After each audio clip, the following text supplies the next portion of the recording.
Brittany, can you hear me? Is the mic working? It's on. We good? Okay, this is the presentation portion of tonight's City Council business meeting. It's less formal because we're just going to go through this real quick. So Brittany, you the lead on this. Our first thing on the agenda is the annual health and safety employee calendars. Where's the kiddos? Hi, good evening. On behalf of the WHAM team, I'm Carol Minnie. I'm the urban forester for the city of Palm Coast. And joining me is Miss Lisa Lynch. She is the HR manager. And we are so proud this evening to be here to recognize the talented young artists whose creativity and their imagination brought our 2026 employee calendar to life. And as you will see through the presentation, their bright, colorful, and thoughtful artwork shares meaningful messages about safety, health, and the community. So I will just go over briefly a little bit about the contest. So the contest is open to any child that is related to a city employee. And our age groups are 3 to 6, 7 to 10, and 11 to 14. And how these drawings are judged is through 40% of their originality and creativity, 10% for the aesthetic quality, 30% for clarity of message, and then 20% for adhering to contest rules. So we will start out first with our honorable mention awards.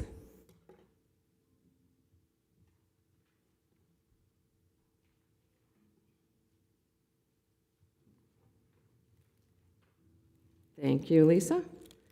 First up is Mr. Cole Johnston. Yay, Cole.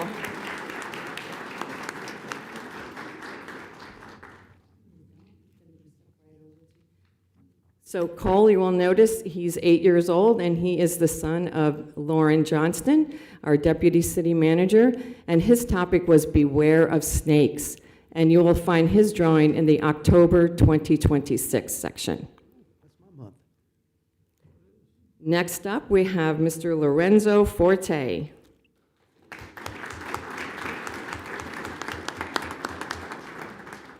So Lorenzo is 10, and he is the son of Anthony Forte, who is the driver of our engineer paramedic.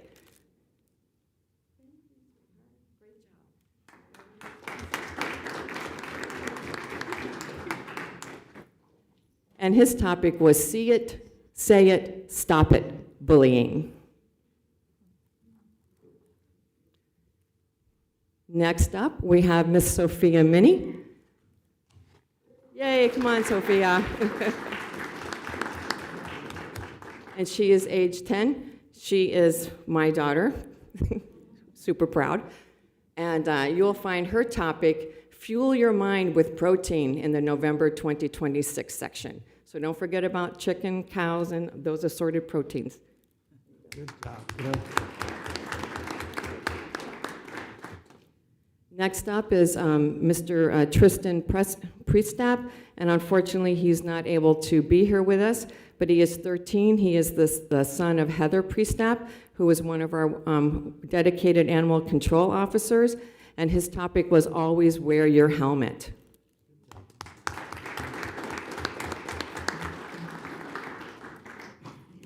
So next up, we have our winners for the 3 to 6-year-old category.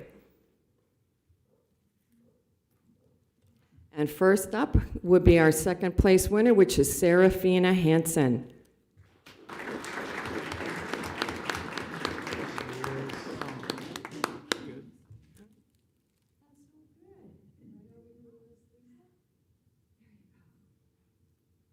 Okay, and Serafina's topic was about not pine trees. Oh, sorry, we talk a lot about pine trees. They're always on my mind. Christmas trees. And talking about not to burn them, to recycle your Christmas trees during the city's annual Christmas tree recycling event. But she is 3 years old, and she is the daughter of Michael Hansen, who is one of our senior planners. Great job, Serafina. Then our first place winner is Hendra. Come on up, Emery.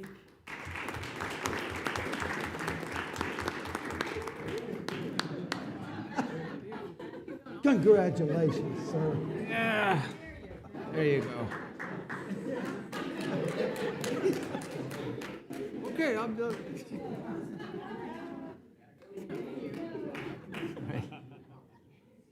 So Emery is 6 years old, and he is the son of Bobby Jean Varney, and she is the staff assistant 1. And his topic is eat healthy foods. Great job, great job. So now our winners were in the 7 to 10-year-old category.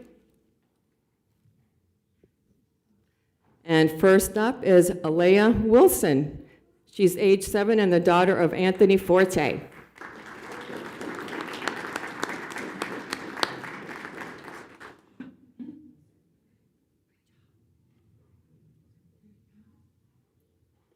And her topic was stop, drop, and roll.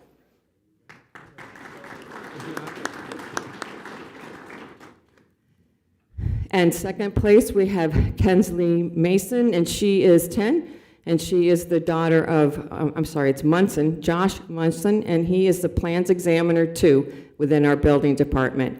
And her topic was big fires start small. Unfortunately, she was not able to be here with us, but we'll make sure she gets her gifts.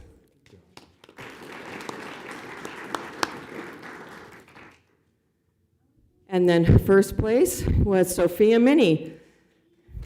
Wear your sun protection.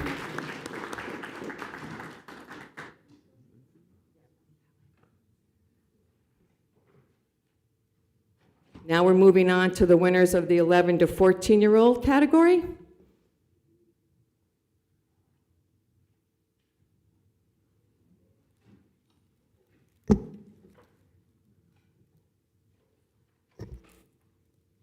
So in our third place, we have Lyra Havlin. She's age 11, and she is the daughter of Jeff Henniger, and he is one of our utility operators.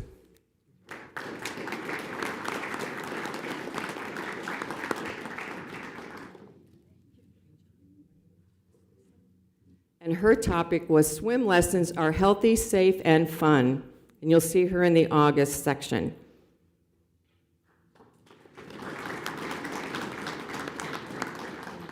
Our second place winner is Anna Solomon. She's age 14. She's the granddaughter of Carol Gowie, and she's in our Urban Forestry Division, Staff Assistant 2.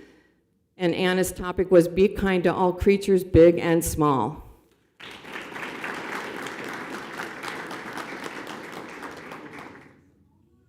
I was really amazed at how much she did this drawing, looks just like her.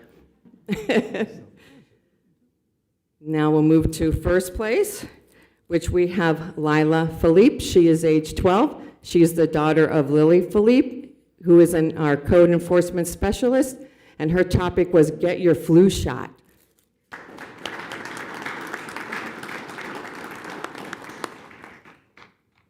And you will find her in the September section.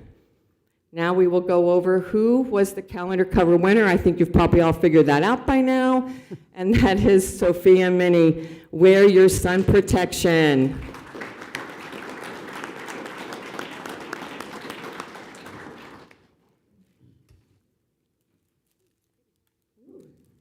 So just so you can all see, we have a plaque with her drawing on it, which I think is very nice. And I will say she did mention, wow, Mom, that only took me 7 years to finally get on the cover. And I said, that's okay. That's called perseverance. Good job. So thank you. All right, thank you so much, Carol. Do you want to get the kids up here to get a group shot? Yes, I think that would be a great idea. Also, if anyone would like, I have placed some extra calendars by the door. So you help, please feel free to help yourself. Okay. Thank you all. Thank you, ma'am. Can we round them up?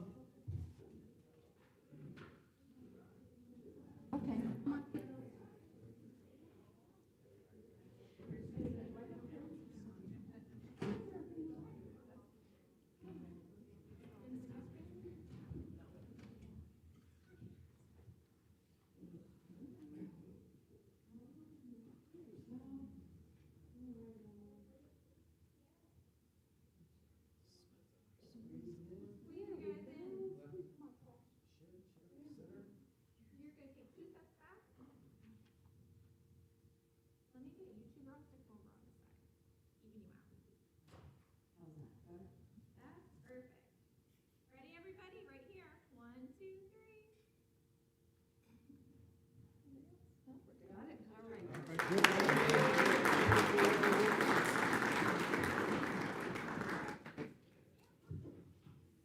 Thank you, kids, for all your hard work. We have some truly talented artists that are children of the city employees, so great job. We're going to move on to the second presentation, legislative updates.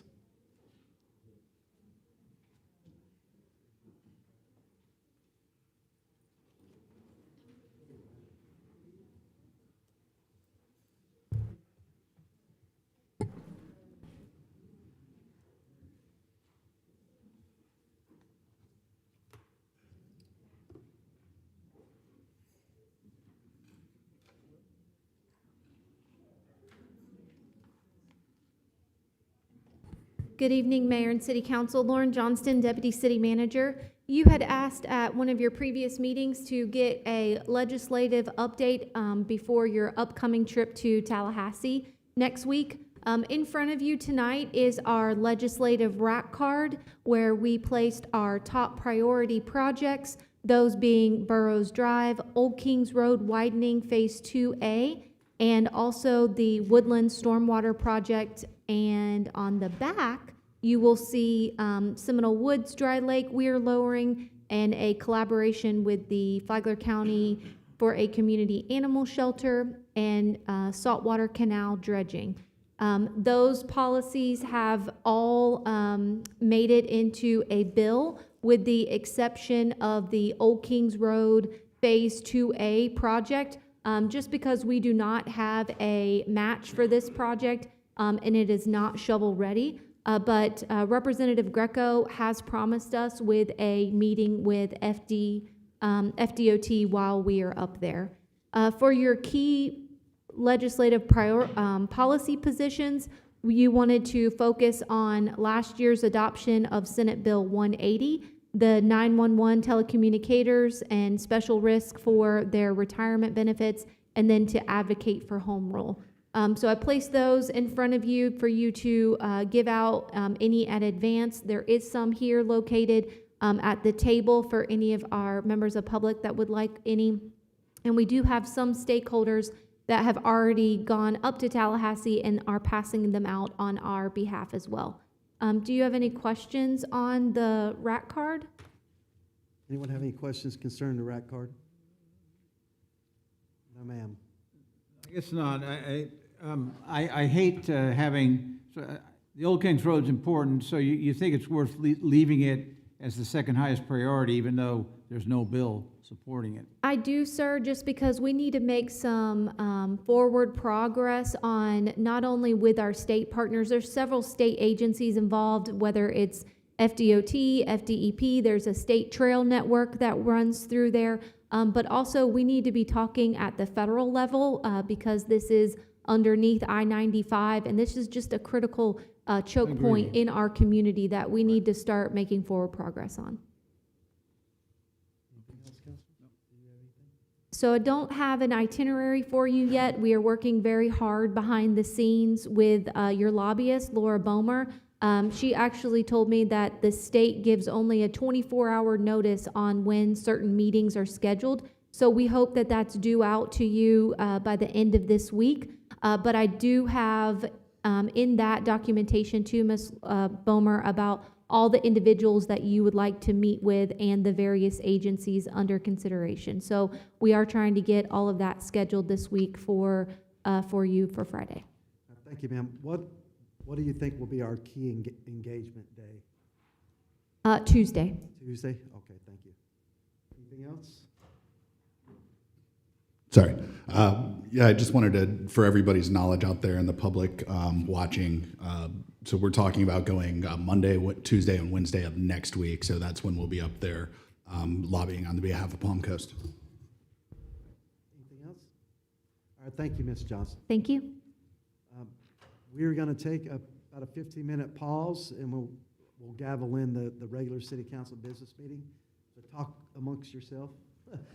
There are snacks in the back room for the kids, so if you want a little snack, you can go back and grab some of that, and we'll come back into session at 6 p.m. Thank you.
Good evening, ladies and gentlemen. Welcome to the City of Palm Coast City Council Business Meeting. Today is Tuesday, February 3rd, 2026. It's 6 p.m. We are in the John Netz Community Wing of City Hall. I'm calling this meeting to order. If you could, please stand with me for the Pledge of Allegiance and a short moment of silence.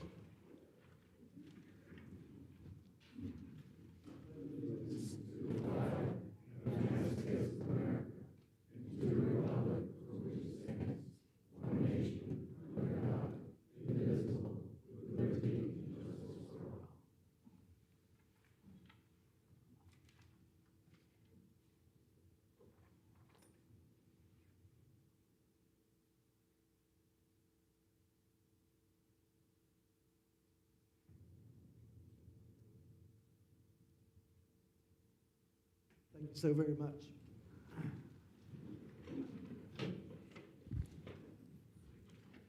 Ms. Cook, the roll call, please. Mayor Norris, Here. Vice Mayor Pontieri, Present? Councilmember Gambaro, Here. Councilmember Miller, Here. Councilmember Sullivan. All members are present. Thank you, ma'am. We're going to begin with public comment. We're going to allot 30 minutes for this period. This is for items that are not on the agenda. I repeat, items that are not on the agenda. So if you have any issues of concern, please step forward to the mic.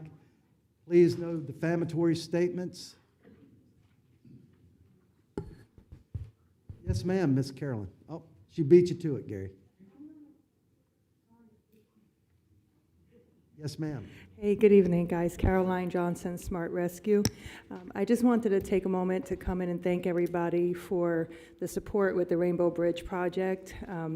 It was a great community effort by so many, and I wanted to thank the council and Mr. Hurst for his help. Michael Cantor has been incredible with just always being right on top of things with me to see it through, and even till today has been great with that.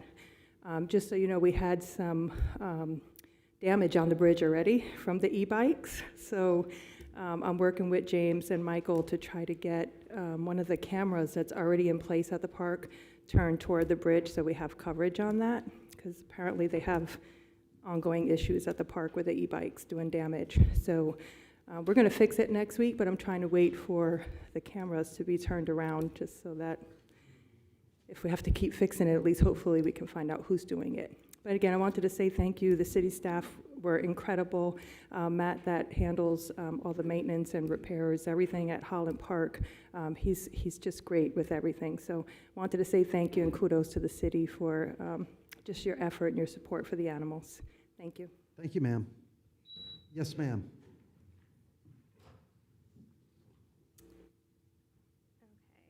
You can pull the mic down to you. There you go. State your name for the record. Liz Esposito.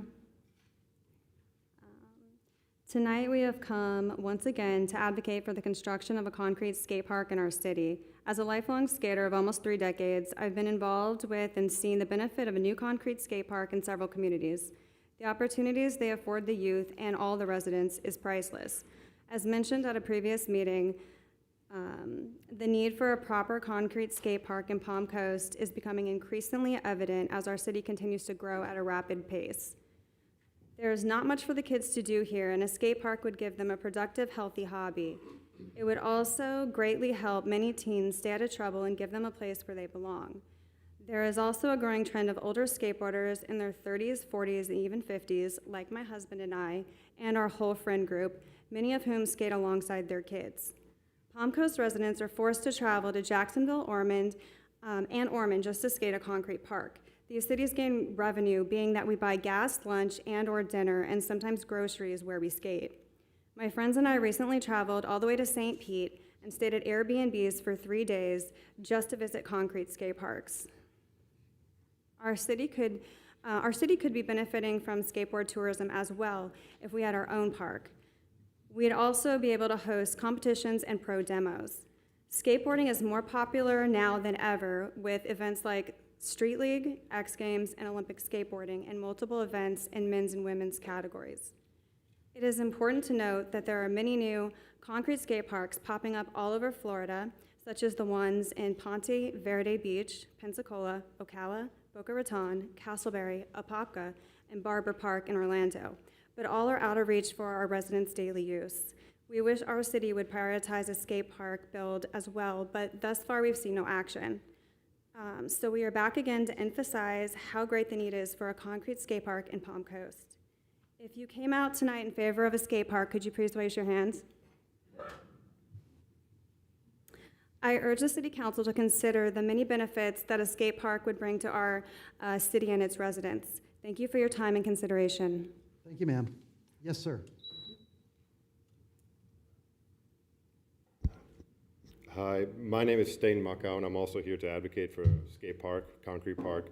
Flagler County might be small, but we produced athletes who've competed at the highest levels. Frida Zambo is a 4-time world surfing champion who grew up in Flagler Beach. Saxon Wilson currently competes on the World Surf League Tour, and also Ryan Huckabee, who's currently competing as well. I know Ryan and his family personally, and skating was his first discipline before surfing. And that matters because skateboarding isn't a fringe activity. Skateboarding and surfing are Olympic sports. Not every kid thrives on traditional team sports like football or baseball, and some kids thrive in individual sports, and those kids also deserve quality facilities. Surrounding communities already have invested in modern concrete skate parks, and Flagler County sits at the gateway of Northeast Florida surf and skate culture. We shouldn't be playing catch up, we should be leading. And a well-designed concrete skate park creates positive youth activity, attracts families, and supports community pride. And investing in a skate bowl or a park is investing in our kids and our identity. Thank you, sir. Yes, ma'am. Hello, my name is Lisa Sweeters. I'm also here to advocate for a skateboard park. Flagler County is my hometown. I grew up here surfing, and outside of that, there was little or nothing for us to do. And it seems, unfortunately, like that trend has kind of continued. So here I am with my husband and my daughter. I'm almost 50, and we travel to other counties regularly to go skate their skateboard parks. We've gone to St. Pete and spent a couple days there, Duval County, but we don't have anything here that we want to skate. We don't have a concrete park. So we consistently go other places to enjoy their facilities. And a lot of towns have 3, 4, 5, upwards of 6 skateboard parks. We don't have one concrete one. So it would be really, really nice for the kids, mine included, to have something to do here, but also for the adults, especially for those of us that are athletically inclined. We want to get out and do some fun stuff. And I think we have the room here and the need. Thank you. Thank you, ma'am. Yes, sir. Jim Durso. Yes, build a skate park, not houses, but that's why I'm really here. I've been out the past complaining about trying to prevent flooding to my house, that house is being built next to me. I kept in regular contact with the builder and the building department, making sure there's proper drainage from the new house. A swale, ditch, or drain was supposed to be included to prevent any flooding to my property, along with cleaning out my culvert from dirt running off from the property from the heavy rains last year. And everyone assured me it would be taken care of. So far, nothing has been addressed. I even sent emails and left messages to both parties and not heard back any replies in several weeks. I called the builder yesterday, left another message. They've not gotten back to me. Then I stopped in the building department to see Gabe.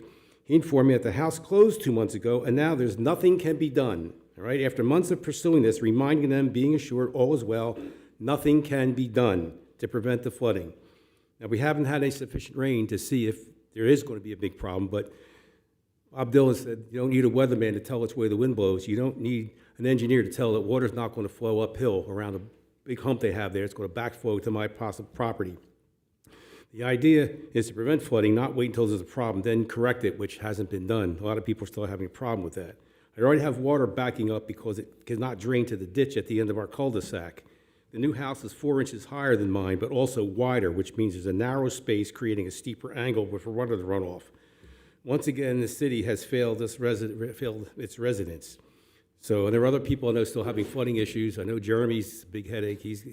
But this is a problem. You know, you try to get things done, you keep on top of it, and you still get ignored, and nothing gets done. So this is very disturbing. Sir, see the deputy city manager in the back, please. Yes, sir. My name's Keelan O'Neill. I'm here to advocate for the concrete skate park. And I will just say a new concrete skate park would be so much better because Wadsworth, with how far away it is from so many people, I live in the C section, and it's about 15, 20 minutes away, and so many kids and adults live just far away from where Wadsworth is. It's hard to get there. And with concrete skate parks, they're much easier to manage and maintain, and they last much longer than metal skate parks too. And Wadsworth, it's a thriving skate park, you know, but skaters do need like other obstacles. Wadsworth is geared more toward transition, and I know many skaters who skate completely different styles than that. And like other people said, it's a thriving sport. It keeps growing with SLS and X Games and the Olympics, so, yeah. Thank you, sir. Yes, sir. Good afternoon. I'm also here to advocate for the concrete skate park. State your name for the record. Chance Erickson, sorry. So I believe a concrete skate park would benefit Flagler very much. We are in a very good spot for people who travel to skate. We have Bethune Park, we have Ormond Beach, and then we have St. Augustine as well as Jacksonville. We're right in a hot spot where we could host competitions and build off of skate parks here in Flagler. I also believe that Wadsworth is very advanced level. It's a very advanced level park. Everything they built there that's new is very big. It's very hard for beginner skaters to get into it because it's not for them. It's built for people who are experienced, and it's meant for a transition like mentioned earlier. And for street skaters like myself, it makes it very hard to go to the park and feel energy to go to the park because now it's completely new, the flow is completely new, and it's just not at intermediate levels even. Everything is more advanced. And I just think Flagler could very much benefit from a concrete park, and it gives kids something else to do other than get in trouble who can't go to sports because their parents work, they can't get there, and it helps build a community. I know because I go to Wadsworth probably 4 days out of the week, and we have a community there of friends who help people out, and they see our struggles and they see when people need someone, and it's just a place for people to help get over issues and have something else to do with their lives other than sit at home. Thank you. Thank you, sir. Yes, ma'am. Hi, my name is Leah White. I'm here in regards to the skate park as well. My son is one who spoke on behalf, but I'm here as mom. I have 4 boys. 3 are teenagers, and we travel around skate parks, and not only them, but their friends, and we go to Tampa and stay days at a time for tournaments down there, and I take busloads of kids down there. And also, we've got a skate ramp in my garage. I know it's breaking the rules. We'll roll it out onto the driveway, but the amount of kids that show and teenagers, and then we reel it back in so we don't get in trouble. But it would be so helpful to do that. I see the amount that come over, and I can't host them, but it is definitely a need here, so we hope that you will listen. Thank you, ma'am. Yes, sir. Hi, James Daly. I'm here for other reasons, but since I'm here, I'm from the East section, and I think there's a lot of people here from the East section tonight. But my, which is not on the agenda, is about East Hampton. I hope they never open that up to 100. I know the fire department, I heard rumors they want to access that so they can get over to 100 easily. That would be a nightmare for our neighborhood. I could see East Hampton with traffic lights on Eric and trying to get out. One of my favorite signs pulling into our neighborhood is no outlet. That means that burglars don't like to come in, people can't get out quickly, but I think we just never want to open that up. Maybe someday they'll make a nice cul-de-sac at the end of East Hampton with the nice houses that match our neighborhood. So it's not on the agenda, but I know it's coming soon. Thank you. All right, thank you, sir.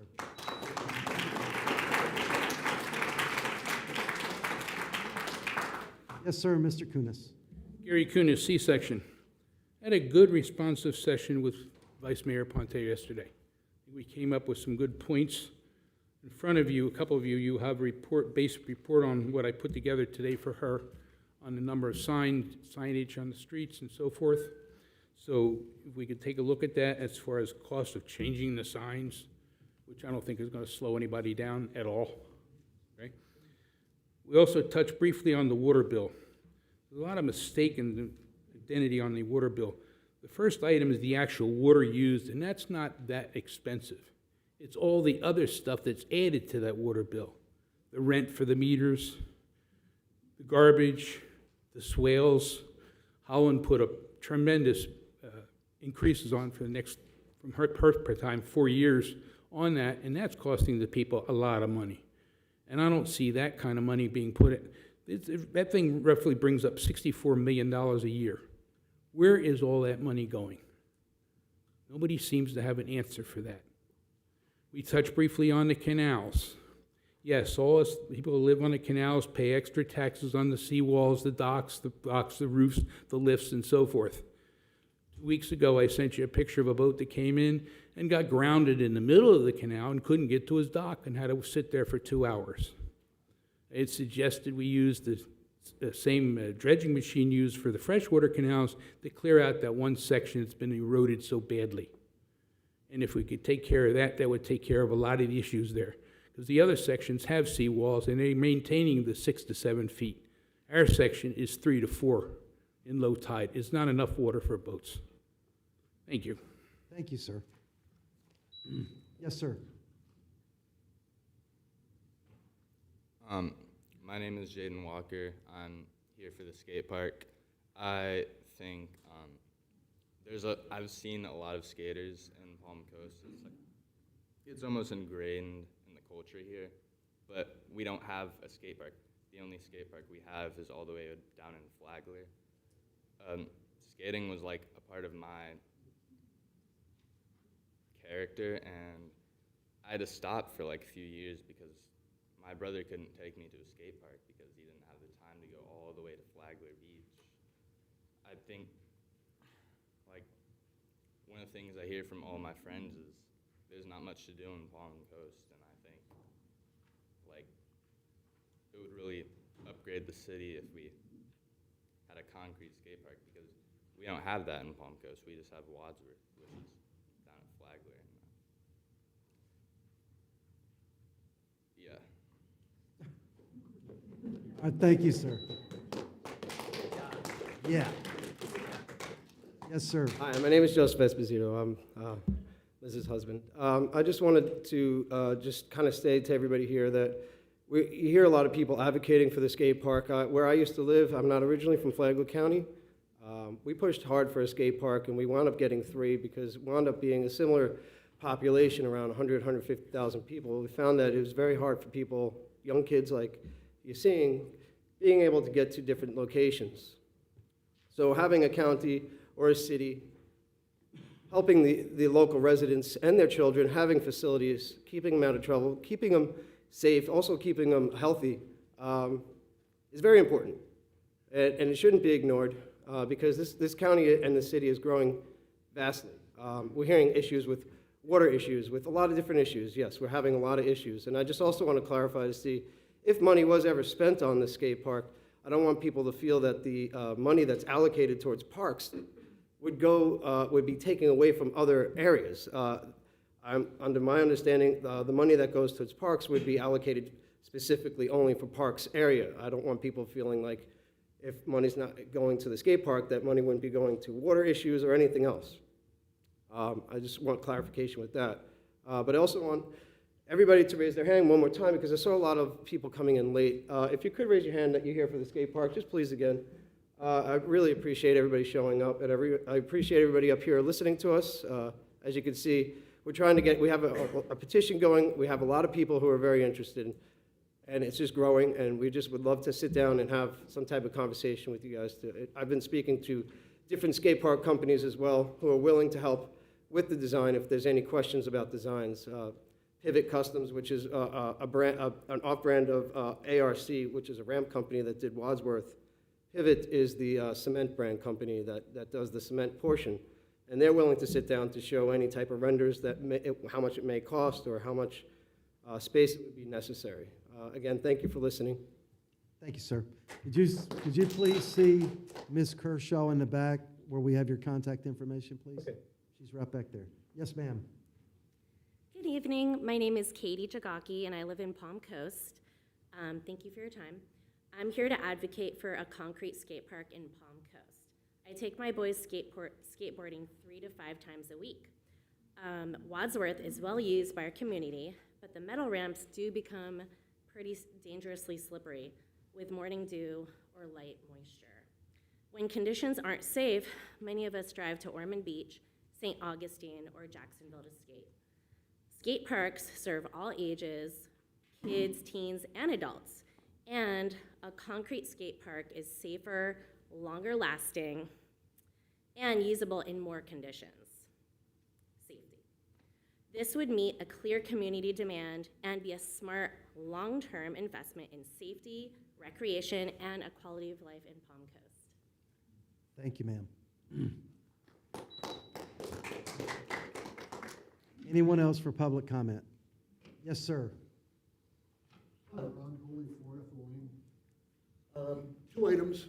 Definitely against anything happening down the end of our street with making the lots smaller. I Sir, understand. that's on the agenda.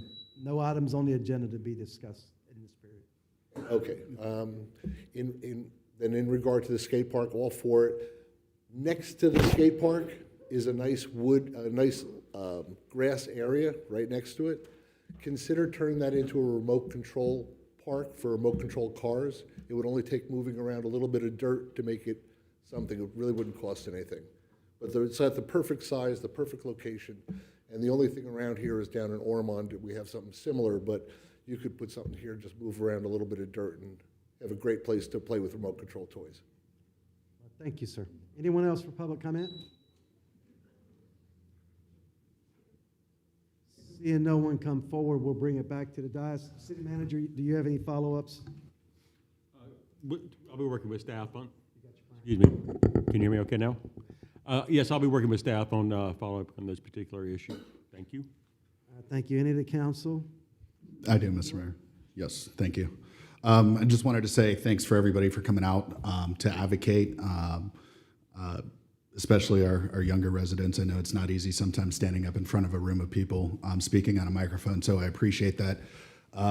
Joseph,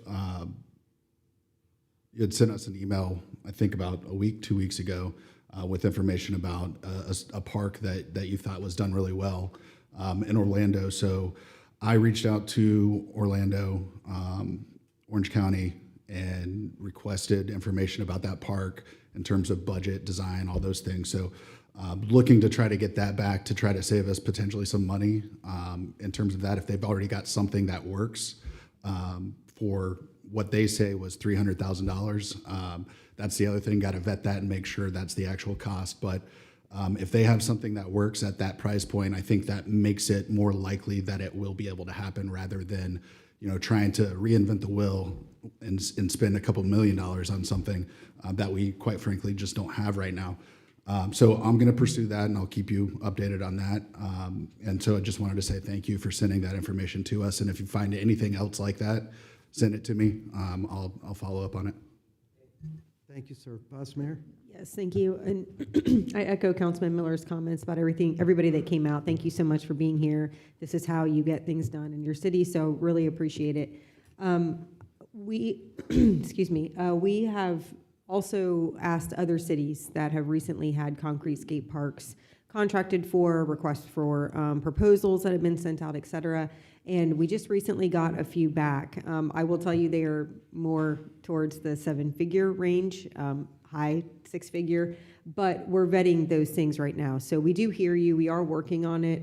I will be reaching out to some of those who have contacted me and sending you some of these because I wouldn't know how to design a skate park, I'll tell you.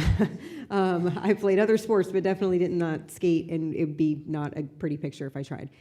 So I don't know what I'm looking at, right? So I will be reaching out to some of you guys because we don't want to put out RFPs if we do decide to move forward for things, elements, things that you're looking for that are practical, that are not in some of the contracts that we're trying to compare apples to oranges with. So the other thing is, I know, I believe anyways, our board has been given a copy of the Parks and Rec CIP for the next 5 years.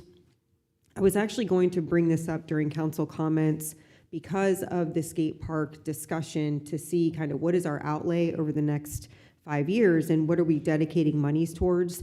Unfortunately, that'll be at the end of the meeting, so those of you who are here for the skate park discussion, make sure you fast forward if you don't want to watch the entire meeting, and watch, and because I do plan on engaging in that discussion with you all regarding kind of how we're dedicating monies over the next 5 years and whether or not we see some light here for a skate park. So thank you all for coming out, and we are working on it. And thank you to staff because they've helped in that regard as well. Thank you, ma'am. Councilman Sullivan? Yes, on the skate park issue, I went through a lot of this when I was on the county up until December of last year, and you did have some success. The group has had some success because there was some money allocated to the skate park, and it was improved. It's interesting to hear people, because we ran into a little of the same thing when I was on the county, is, well, do we want one for beginners? Do we want one that's competition capable? I'm not sure, it's a mixture. We all pay taxes to both the city and the county, so your money is already going towards the skate park at Wadsworth Park that has been recently done, and I think when it was done, there were some complaints about it, and they did make some changes. I'm not saying that's the end of the story, and I do appreciate the people, I think it makes sense for the size of the city we're becoming, that it does make sense maybe to look at this, but that there is a skate park in Flagler County that's open to residents of Palm Coast, which your taxes all go to pay for. So I'm glad we did that. I think it was an accomplishment to get the skate park at Wadsworth Park upgraded and modernized. And I think there are differing desires for what this concrete skate park would be. Is it like for beginners, for medium people, or for competition? And I think all those things, I don't know the answer to those things, but I do appreciate the people. I'd say be persistent. That's the best way to eventually get something to happen. Thank you. Thank you, sir. Councilman Gambaro? Thank you, Mr. Mayor. And thank you for our residents this evening coming out and speaking to the council and sharing your thoughts. And I think you're probably pushing on an open door here with this council. But we need to explore the best way to do it and how to fund it. And then what I would also say to our community stakeholders that are either here in attendance tonight or will listen to the video of this council meeting, reach out to us here at the council if you're interested in supporting, with private funds also, to see how we can potentially partner up. And it doesn't all have to be taxpayer dollars. And maybe we, as a community, we can come together and bring a blend of funding to reach the goals for that I think we all want to get to for our residents. And look forward to the discussion on the CIP at the end of the meeting. Thank you, Mr. Mayor. Thank you, sir. Thank you, everyone that came out as far as the skate park's concerned. I've been seeing your traffic on Nextdoor and Facebook, so I'm aware. Our biggest issue is funding, and that's something we're going to have to work out going forward. So I think it's a grand idea. It's just getting the funding for it and making it happen.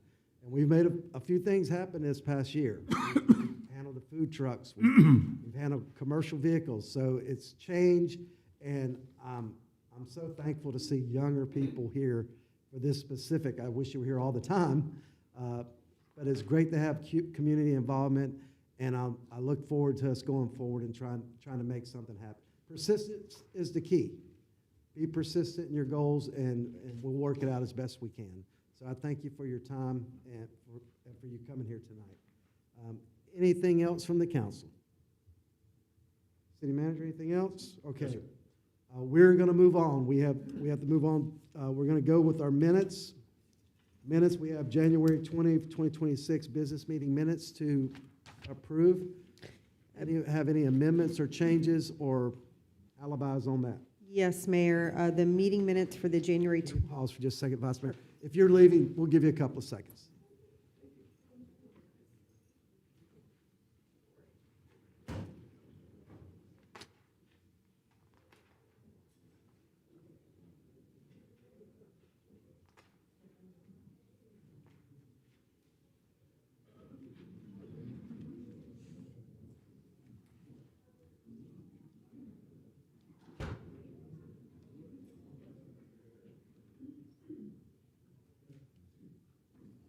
Okay, Vice Mayor, go right ahead. Thank you.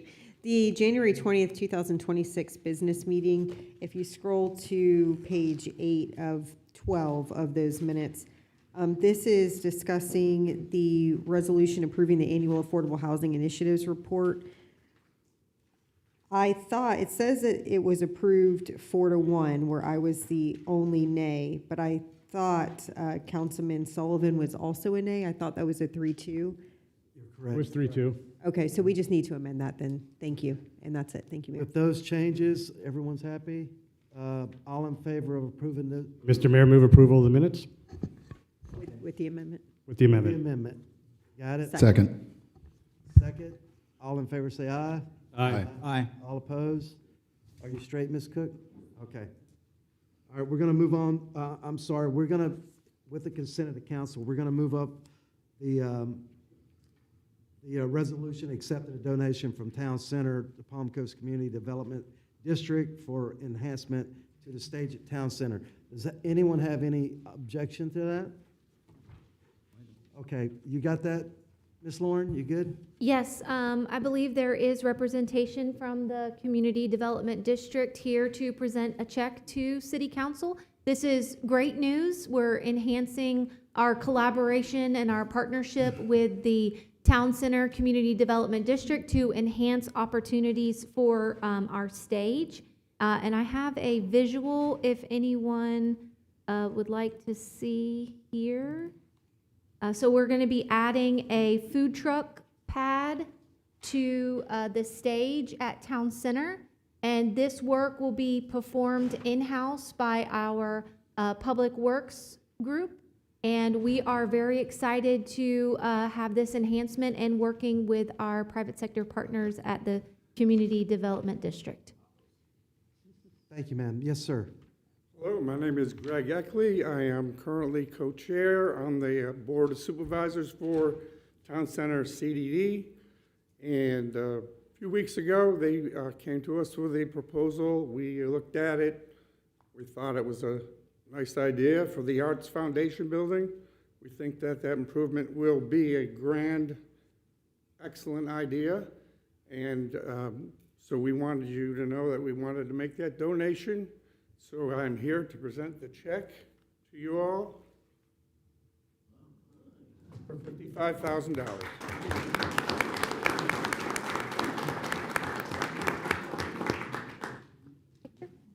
Yeah, do a picture? Yes, yes, ma'am. Let's get a picture real quick.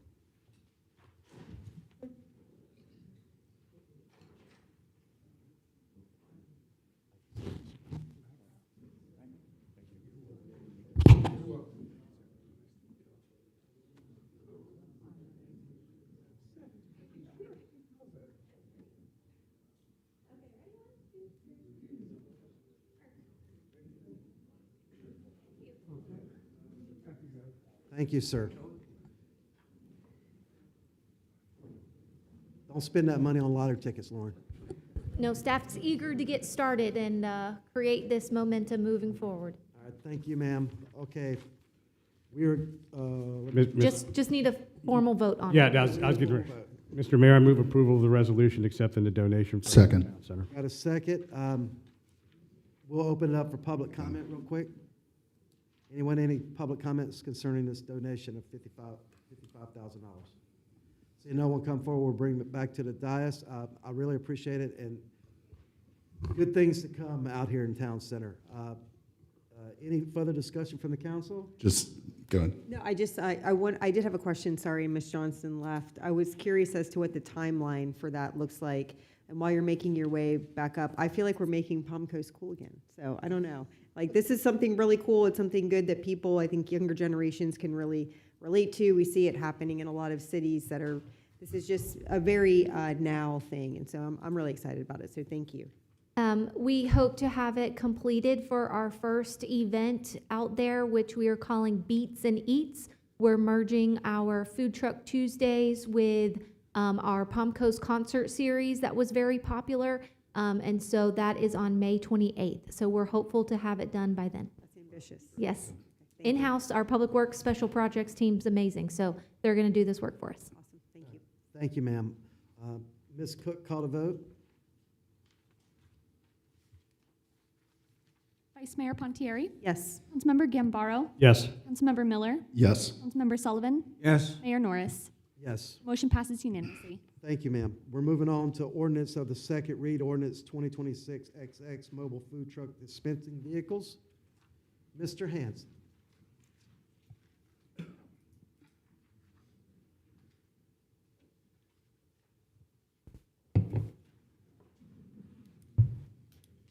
Good evening, council. One quick second, I'm going to pull up the PowerPoint for the project.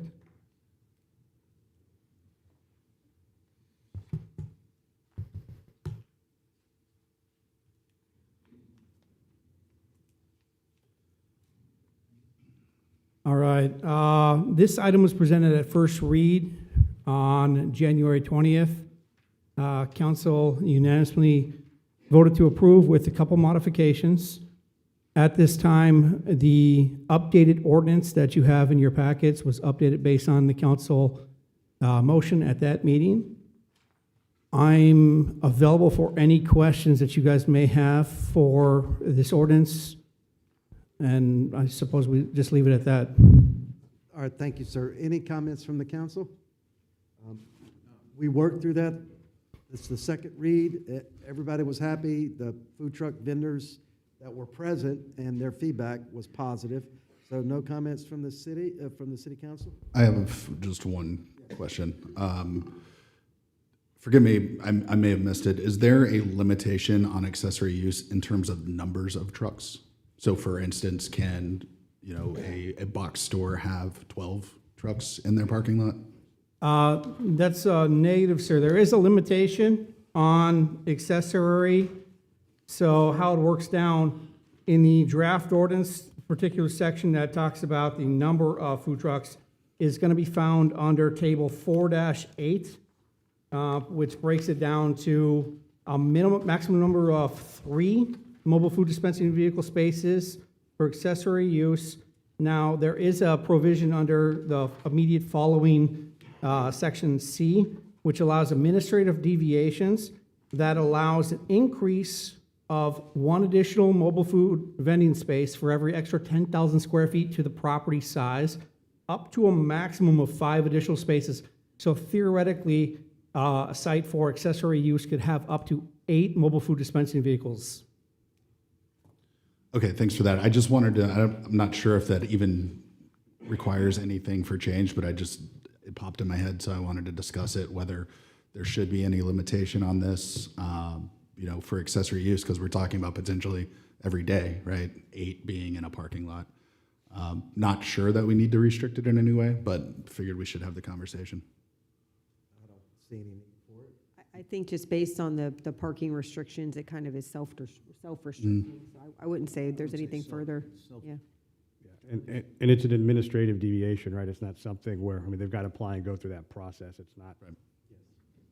That's accurate, sir. So when the intent is when an application comes in for accessory use, we're working on the application process for accessory use in-house right now, but a concept plan will get included. So we'll review it to ensure that it's conforming with the underlying zoning district. We'll be able to measure out the size of the property, and that way based on that square footage calculation, and then we'd be able to identify how many potential mobile food dispensing vehicle spaces could be on site. So for frame of reference, the COM2 zoning district has a minimum lot size of 20,000 square feet. So as the lots increase, so with your larger sites, like as Councilmember Miller utilized as example, Walmart, for example, that would significantly be over the 20,000 square feet to allow for more than the 3. Okay. Does that satisfy you? Yeah, I just wanted to make sure we considered it. Mr. Hanson, I will point out, please make the application and approval process as less burdensome as possible. We're trying to streamline it as much as possible, sir, to keep it as easy to be done so that way it's not a complex process. All right, thank you, sir. Mr. Mayor, move approval of the second read of the ordinance for mobile food dispensing vehicles. Thank you, sir. Second. We got a second. Any further discussion from the council? We'll open this up for public comment concerning the food truck ordinance. Yes, ma'am. I'm co-owner of Cool Beans Barbecue in Catering. I would like to say thank you to the city of Palm Coast and all that were involved in updating the ordinance for food trucks. From my understanding, the owners of the food trucks' opinions were considered and respected. On January 29th of this year, I received a much-anticipated email from the Parks and Recs Department, only to have my thoughts crushed. In that email, the plan is to merge the Thursday concert series with Food Truck Tuesday. This is a huge financial hit to a small business, mom-and-pop community. Keith and I participated in Food Truck Tuesday for 8 years straight, not missing one, weather permitting. Great news about the donation for the thing at the concert series, but at that same time, we still lose March till October of something that in 8 years we've been accustomed to. I'm proposing that the city looking at continuing to keep Food Truck Tuesday, moving it to Lake Ave, that leaves Central Ave and Park Street, Central, Park Street, and City Place open to the public. Mr. Norris, you were at the holiday events where we had the food trucks, and that worked out perfect because that left so much parking spaces for the community, including handicap. In all the years we've done it, that was the biggest complaints, especially with all the new construction, is parking and seating. So that was just something even with the concert series, hoping they do not eliminate Food Truck Tuesday. Thank you. Thank you, ma'am. Anyone else for public comment concerning this matter? Yes, ma'am. Sheila Hines, Sweet Sheila's Funnel Cakes. I had some questions. They're going to be directed at Michael. Is it okay if he answers those? No, ma'am. Okay. You'll, It's just a, Mr. Hanson. I'm sorry. It's a simple designation. It's on the, where everything is proposed, where we can put our trucks. And so there are just two things. In the mobile food dispensing column, there's an A and there's a PA. And there's no key here that designates as to what those mean. That's one of my questions for that. That's accessory or primary, right, Mr. Hanson? P is a permitted, essentially principal use, A is accessory. So when you see a P and an A, it'd be either principal or accessory. Thank you, sir. Okay, and so then I had another question. Something we really haven't talked about is our parks and all the activities that we have at the park. And I have addressed you all before and told you that I go to the park because I live in the R section and I love Rimfire. And right now there are probably 500 to 600 people there. There's no concession stand. There's no hot chocolate or funnel cakes up there. So we've really not addressed that. So I'm wondering how this is going to work out now. Now, I already have plans, and the league has said, yes, come on up. I'm going to be up there Wednesday night. I'll be there tomorrow night, okay? But I was going up there several nights a week, and people appreciate this. It's been really cold out here, and we're parents at one time, I assume. You grab your kid from work, and you go to the park, and you're there till 8 or 9. So we haven't really addressed that as to what we're going to do with the parks. That's a really big thing. I may be one of few that go there. Kona Ice goes there. Kim Ice Cream goes there.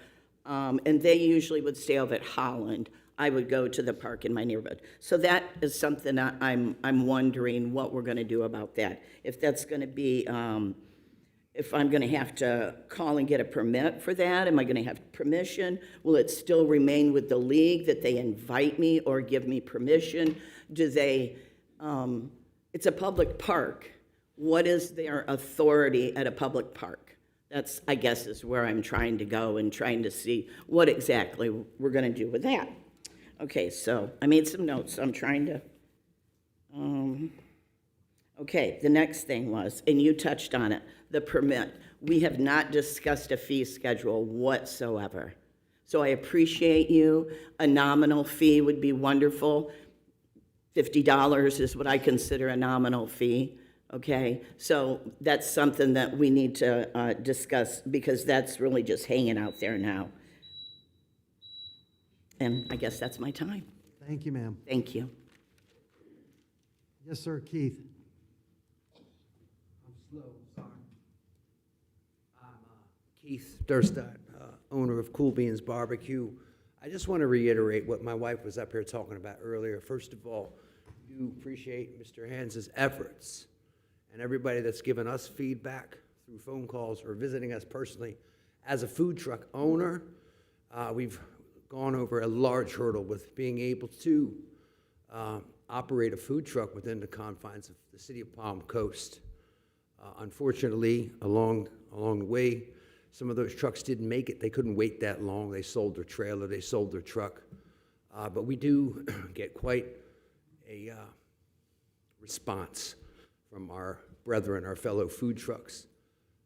My wife had touched on the notion with the concert series they had done over the last year or two, and also Food Truck Tuesday. And she had mentioned parameters around this building, and in and of itself, we aren't just pulling this out of our back pocket, so to speak. We've gotten feedback from young and old people that come to, check out the different trucks, and I have to walk so far. There's nowhere to sit. Most recently, we had a holiday event, and it got canceled, as we all know, because there were too many clouds in the sky. But I watched that tent go up like it was nothing, and I watched it come down like it was nothing. So there's a seating area. They're bringing in music. That's great. So this is an opportunity to, not from May through October, let's go back to March through October. Let's run it from 5 to 8. We've been doing it for 8 years. And it's a success. I think by switching it to this Thursday thing, combining it, I don't know what the city's hoping to achieve. Are they saving money through not having employees out there? I don't understand that. I think that needs to be addressed as well. And as far as the fees they charge, it's always been $70. You pay your BTR, then you pay your fee to be there for that night to set up, to sell anything from coffee to funnel cakes to barbecue to cheesesteaks. We've been down that road. I'm afraid if we make it so vague and not achievable, I think a lot of the food trucks aren't going to want to do it anymore, and I think that would not be a good situation. So, like I said, I appreciate everything that's been done up till now, but I think we need to get it clarified. I think we need to revisit Food Truck Tuesday and the concert series and keep them both on the plate, because it does serve the community. I've watched thousands of people go through these events, thousands. And that's over 8.5 years. So let's keep it going. Thank you for your time. Thank you, sir. Any further public comment? Seeing no one come forward, we'll bring it back to the dais. Mr. Hanson, what was the answer on the park, if you can answer that question? So in the current draft for the LDC, there's a provision in there that for accessory use, it would be considered an ancillary use for a park or a publicly owned site such as a stage or performing arts venue to have a mobile food dispensing vehicle as an ancillary use. And there's further in the ordinance, section 4.22.06 for utilization of a mobile food dispensing vehicle on city-owned or city leased land. The intent behind that is for the city, primarily more likely through the city's Parks and Rec Department, to provide some kind of reservation program for allowing mobile food dispensing vehicles at city parks. However, that wasn't ready for, that program wasn't ready for this particular ordinance reading, so it's set up to be able to come into play through the city establishing operating policies at a later date for that. Aside of that, I'd have to defer to Mr. Hurst, who's in the back of the room. Okay. Mr. Hurst, can you come up if you don't mind? So as far as the sports leagues and stuff, they can still have food trucks out there, and there's no prohibition on that, right? Because they have It's under their permit, right? As long as it's a special event permit, this doesn't modify that. But currently, nobody can show up because they see high use of a park and sell, correct? Mm-hmm. That's correct. Anything else? Stand fast, Mr. Hurst. Anything else from the council? Yes, Mr. Mayor, I was just going to add, in terms of, I think that's a good discussion in terms of the parks and trying to figure out whether there should be usage of it when it's a non-permitted event, right? Just regular usage of it. I think that's something we should talk about. And then the other mention of Food Truck Tuesday versus the concert series. I think we should also talk about that and what that looks like. I know, my understanding is that there would essentially be food trucks at both events. And so by combining them, it's reducing the number of opportunities. Is that kind of the gist that I'm getting out of it? So I'd like to have a conversation about that too and see what everybody thinks. Can you give us a quick synopsis of that? Hold on, What is James. your concept? What is your concept? So that is kind of outside the ordinance. I know you guys want to talk about, where you want to have, but I would say keep the discussion towards the ordinance. And if you want to maybe give direction to staff about those particular items later down the road, I think that is probably the best way to go. Okay, thank you. We'll call you back up. Matters not on the agenda, Mr. Hurst. Anything else for the council?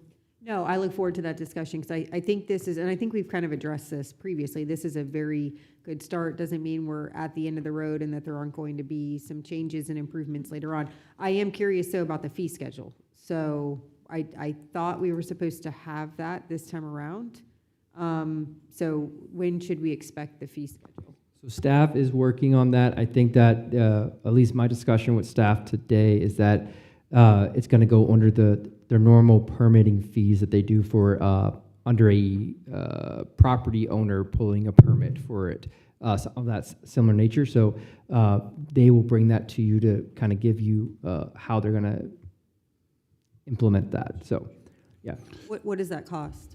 I don't have that cost for you right now, so but we can get that for you. And I had a question for Mr. Henson about the $70 reference. That's for the temporary event license. Is that correct? That you can either have that or the state annual license? The state license is still required regardless, as that's preempted through Florida State statute with the DBPR. As far as the $70 license, I'm unaware of that, but I would assume that's for registering for a special event permit or BTR with the city. I think that's for someone that doesn't have the city tax receipt, if I'm not mistaken. Is that correct? That's the amount the city of Palm Coast charges food trucks to participate on Tuesday night. All right, thank you. And that is a donation to a charity, my Special understanding. Okay. That answer your question? Yeah, I was just trying to make sure that I wasn't confused about it because I've had conversations with residents, not food trucks, but like participating in food events and things like that, that also had a similar like one-day fee. And so I just wanted to make sure I was understanding that properly. Well, I guess my concern is I don't want them to have to get multiple permits or inspections and approvals and everything else. I mean, if we're doing something similar now, if it's costing $70, we can check kind of similar boxes. Let's try to keep it as close to that as possible. And to the mayor's point, if we can streamline it and only require one permit, one inspection, whatever it is that we're going to do as a part of the admin process, let's streamline it and not add more work to both them and to us. Point of clarification, the intent of the application for the ordinance is it's essentially to permit the site, not necessarily the individual food trucks. So it's kind of tied separately. So that's why with that application and community development's still working and going through it, members of community development were really active on trying to actually get stuff together today, but it's still forthcoming. But the intent is that there's a site plan review. So an applicant would have to, based on the draft ordinance, submit a concept plan that shows all the improvements on a site so that they can ensure that the property meets the correct zoning, that property is conforming to the zoning district. And they can take a look, ensure that the proposed location on that site meets the setback requirements as defined by the ordinance and ensures that it doesn't impact any kind of vehicular circulation of the existing site or impede the required parking of the principal use if we're looking at accessory or private accessory use on the aspect. Now, if it's a principal use application, that would be going through our regular technical site plan application as any property looking at developing. So just for clarification, this ordinance just focuses on permitting the site itself. The individual registration and licensing for a mobile food dispensing vehicle, that's handled primarily through the DBPR for their state licenses due to the preemptions under section 509.102, subsection 2A.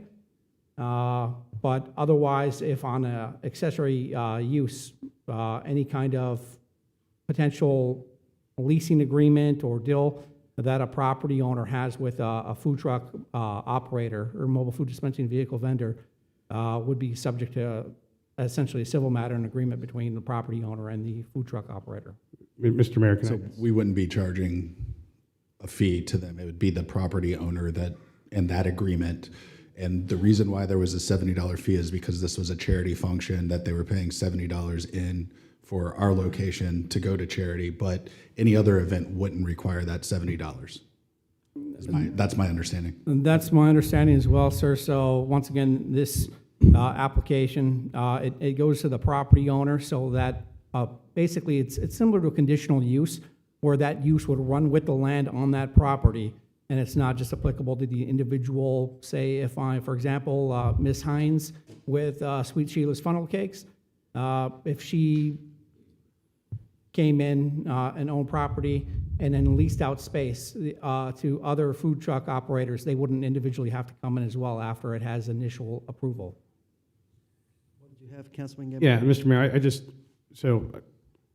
first and foremost, I want to thank everybody for coming out tonight and also being part of the process and working with staff to better refine the policy to allow more opportunities for our business owners to be able to operate.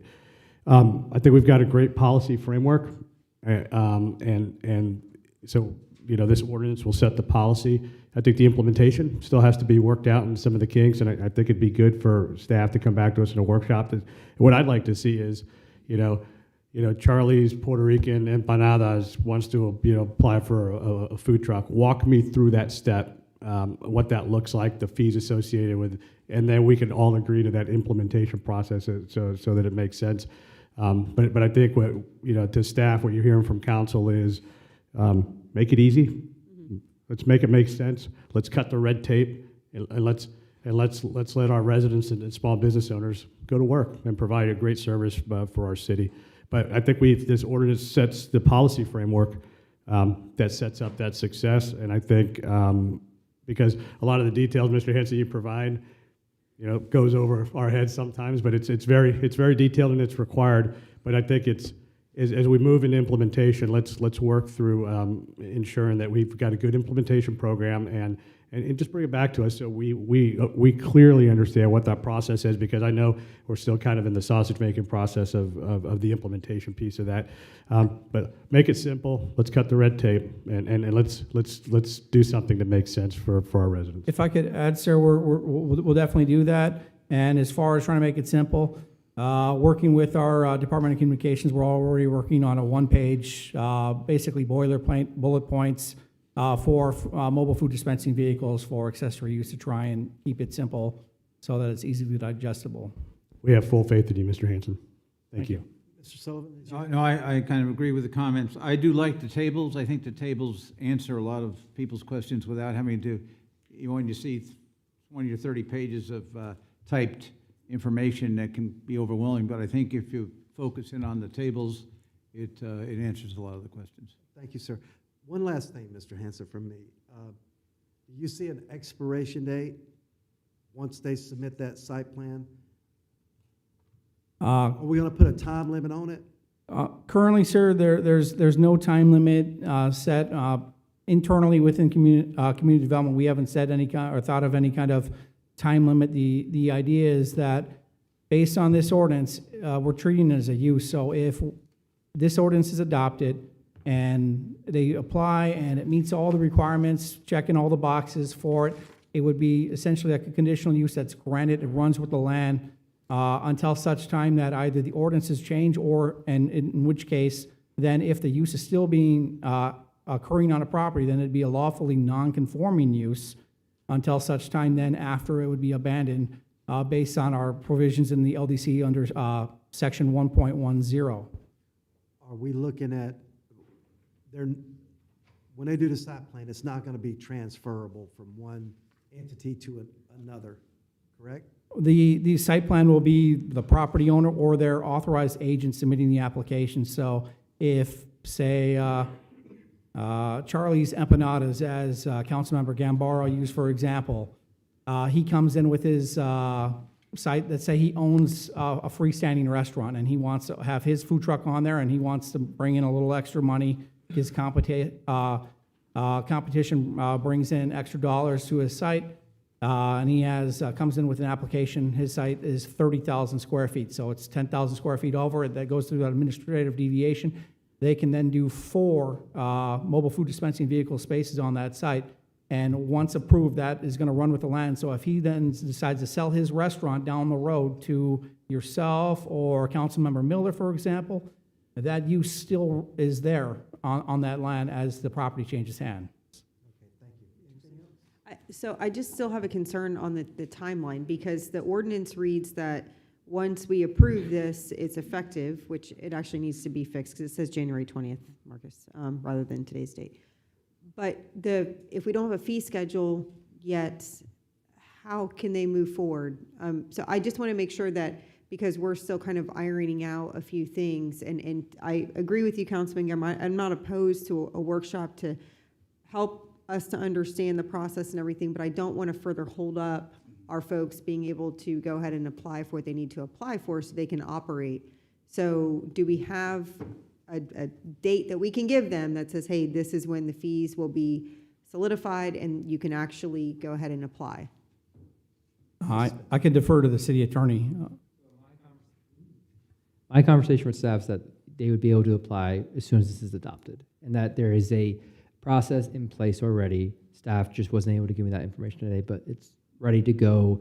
They will have the permit process all ready to go. It goes to CD Plus, I believe is what they already use, so it's already in play, is what my understanding is. Okay, so we have fees that have already been decided upon by staff. Yeah, because my understanding, it's under the like Mr. Hanson said, it's going to the property owner, and they're using a one-time fee that they have to pay, I guess, for it on the land. So it's not actual like a permit. It's more of, Mr. Hanson, you said it earlier better.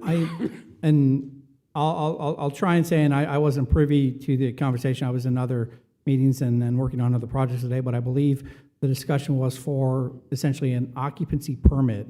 But I at this time, I don't have the how much that application or permit would cost. But that, ready for council. But I will assure you that the process will be in play, that no one will have to wait, and if there are any concerns, we can bring that to at your next workshop. Okay, my only concern, and I'm glad we're moving forward and that this is getting across the finish line, and Mr. Hanson, again, I think if you're at work on it, but city manager, we asked that this board be told what the fees were going to be so that we could discuss them in the sunshine with our food truck operators here, and we don't have that. So that process, those asks, the timing, if staff, legitimately didn't think, hey, we're not going to have it by that date, then we need to be able to set those proper expectations moving forward, because I feel like we're passing something, and presumably we'll vote yes, and I think we should, but we don't have all the information, and I don't think that that's a proper way to operate. So just for future things that are coming back, particularly for a second read in an ordinance, it needs to not be 3/4 of the way baked. Agreed. We'll get it taken care of, yeah. Mr. Hanson, this permit, the occupancy permit fee, so to speak, that we're kind of discussing here, that's based on an amount of staff time that it would take to review the site plan. Is that what the cost is associated with? That's my understanding, sir.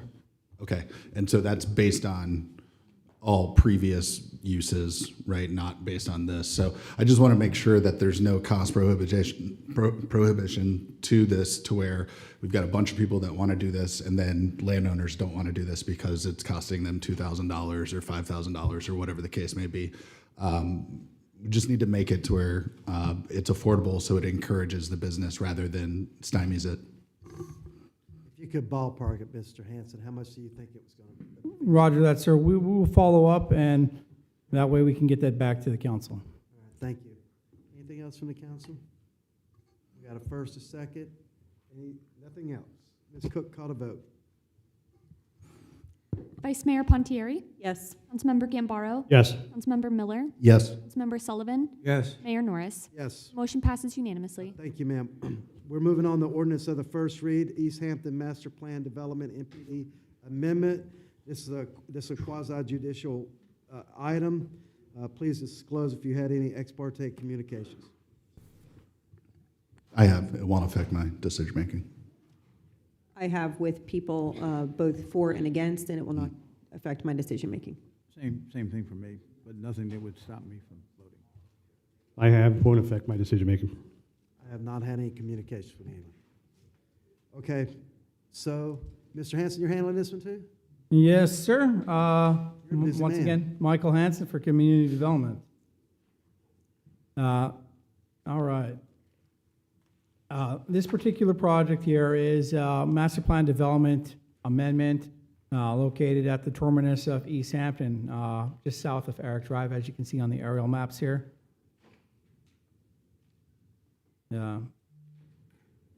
High-level background on this. This particular property had developmental rights when it was under the county for a density that allowed up to 3 units per acre. When the city adopted the 2020 comp plan back in 2004, the city designated the future land use to Greenbelt, which limits the density to 1 unit per acre. At the time, there was a challenge to community affairs on that, and ultimately resulted in a settlement agreement that allowed this particular project to have residential entitlements at 58 dwelling units for the overall project. With that settlement agreement, the city entered into the Master Plan Development Agreement, which is known as the CP&HE Residential Lots LLC Master Plan Development, otherwise known as the East Hampton MPD. The applicant, CP&HE Residential Lots, which is a subsidiary of ICI Homes, is requesting to increase the residential entitlements from 58 dwelling units to 71 dwelling units for a total increase of 13.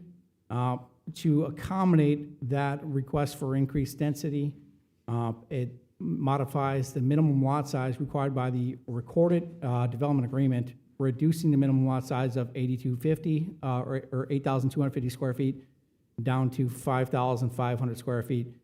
To give you perspective on that, the development agreement has 2 different standards for development for perimeter lots on the north and west perimeter of the property versus internal lots. So that 5,500 square feet is for the internal lots that, based on the proposal, would have a lot width of 50 feet, depth of 110 feet. The proposed perimeter lots would have a width of 60 feet as opposed to the currently permitted 80 feet, and still the 110-foot depth. Additionally, it requests a modification for the existing side setbacks, reducing that from 7.5 to 5 feet, and minimum street side from 15 to 10. The surrounding existing neighborhood within the E section, you have single-family residential zoning that is in our SFR2 and SFR3 zoning districts, primarily single-family residential 3 along the entire northern perimeter, and also some SFR2 along the west. So if you see on the zoning map that I just slid back to, you have that outline around the perimeter of the property. And also on the east side, you have single-family residential 3. That purple PUD, just so you know, that is in the city of Bunnell, so that is Grand Reserve to the west.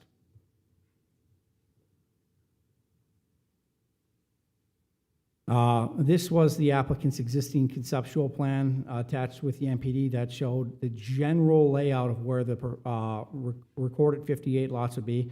However, it's worth noting that the applicant did submit for a preliminary plat. It was never finalized through a final plat before they made their request for this increase in density. This is the proposed conceptual plan showcasing the 71 residential lots over the property. Worth note, and it's part of the original MPD, which isn't being modified, as a buffer between the project's perimeter lots. There's a 25-foot landscape buffer based on the MPD development agreement. That's not technically required when residential developments or abutting other residential developments based on just straight zoning, so it's a provision that was put into place during the original MPD approval. Mr. Hanson, what's the normal setback? Normal setbacks vary in this when you're taking a look at single-family residential 3 for like rear setback, you're looking at, excuse me, I believe 10 feet, while single-family residential 2, 6.5 feet. Side setbacks are typically around 15 feet. Front yard setbacks in SFR 3, 25 feet versus 20 feet in SFR 2. Okay, so this far exceeds what we normally see coming to us? The setback? I'm looking at to the 25-foot. The requests on the setbacks for the project are similar in scope between the range. So the city has 9 zoning classifications that support single-family residential homes throughout them that have varying degrees of setbacks, lot size, lot width requirements. So on the scale that we have, based on our land development code, this would be similar in scope to kind of a blend between single-family residential 2 and single-family residential 3, with note that the lot area for the internal lots is closer to single-family residential 1. I might be able to help out a little bit because I think you're talking about two different things. Okay, yeah, that's why Yeah, I'm looking so at the map. you're talking about, Councilman Gambaro, I believe, the perimeter buffer. Perimeter buffer. Right, so I think what Mr. Hanson said was that if we have neighborhoods butting up against one another, a buffer is normally not required. And right? that's accurate. So in our land development code under LDC 11.03.05, if I'm not mistaken, table 11.5, the single-family to single-family doesn't require an actual landscape buffer. There is a provision in the MPD requirements under 3.03.05 that states that there can be a request for a perimeter landscape buffer, which was included with the original MPD approval. So what Mr. Hanson was referring to earlier were the setbacks between the homes. Yeah, the lots, not necessarily what you were referring to. So I just wanted to make sure we're on the same page. Yes, thank you for the clarification. And with this project, since I stopped all these questions, this is storm drain versus swale, correct? That's my understanding. I believe it's some kind of drainage easement on the northern boundary of the property, in the back of or rear of the lots on the south side of Eric Drive before it gets to that 25-foot vegetative landscape buffer. Okay, thank you. Now, master plan developments have a couple different sets of criteria for analysis and approval. Pretty much all the applications for development or all go through our land development code, section 2.05.05, and it's these 5 criteria pieces that we evaluate. The applicants also provide an analysis for their application based on their take on these criteria. But master plan developments also have a second set of criteria that is outlaid under this slide and the next slide, ranging from subsections A through K, that in the staff report, staff does an analysis based on the MPD, and the applicants also provide this MPD. So just want to remind the council when looking at making a motion, either way, to make sure that your motion is grounded and based on the criteria as presented. But for the sake of brevity, detailed analysis for all the criteria for both staff's analysis is found in the staff report, and the applicant's analysis for all the criteria is found as an attachment within the council item agenda. Yeah, Mr. Hanson, so, one of the great gifts that Mr. Tyner gave us before he departed and went to go work over in Volusia County was he laid out for us, in very, very good detail, the process to get to this point, and platting and really the checklist, right? So my question, to get to brevity here, you said that essentially the applicant has checked all the all the boxes in order to meet the standard for us to consider this action. Is that what you're saying? That's accurate, sir. So leading up to this particular point, the applicant did go through the initial process of, settlement agreement, creating the NPD, which gave them residential entitlements existing on the property of 58 dwelling units. So they, based on that, they can submit a plating application with us that would be reviewed based on the current recorded development agreement, where they could potentially build 58 dwelling units. With this application for amendment, the applicant publicly noticed the application. They held a neighborhood meeting. They went through planning board, and I'll get the planning board's recommendation in just a moment here as I go on.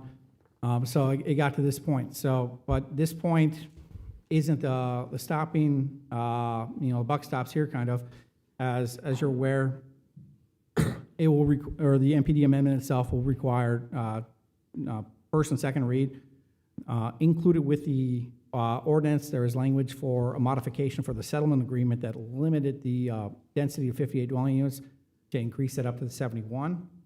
But then hypothetically, if the council approves this request, the applicant would still have to come back to staff and submit the plating applications as necessary, where then we go through and ensure that it meets all the requirements of our comprehensive plan, the MPD development agreement, and any provisions of the land development code that aren't changed and modified by the development agreement. After the plating process goes through, then the applicant submits for site development permits. Then they go through building permits, where they have to ensure that their building and construction meets Florida Building Code, Florida Fire Prevention Code, before it eventually the units get CO'd.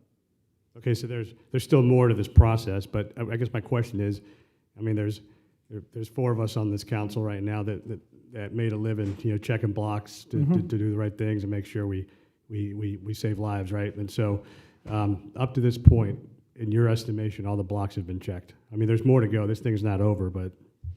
That's accurate. The applicants have, they submitted the application. We've had numerous meetings over, I'd say probably close to the last 6 months on this particular application when it first got assigned to me, with staff back and forth on the development agreement, discussions, meetings with administration, ensure that the application is complete based on all the requirements that we have per code for them to get to this point. Okay, thank you. Mr. Hanson, that middle right there, requesting MPD amendment meets development criteria LDC section 2.05.05 and 2.09.04. Would that be a statement by the city? Are you saying that the city's saying that it meets all those criteria?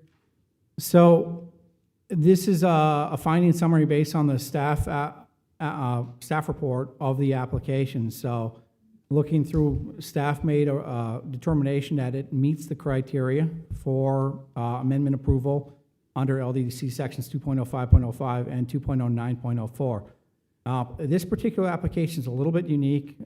Staff normally presents a staff recommendation to planning board, which then the planning board's recommendation comes to council. But because this particular project was tied to a settlement agreement, staff abstained from making a staff recommendation because the approval of this master plan development amendment would be tied to whether or not the city council was comfortable with amending that settlement agreement, which, based on the language of that settlement agreement, is amendable based on mutual consent from the owner, CPHD Residential Lots or ICI Homes, and the city council in this case. I don't feel that it's unique at all. It's not unique. It's taking more bites from the apple, is basically what it is. They're just coming back, getting more and more and more, reducing density. That's mine.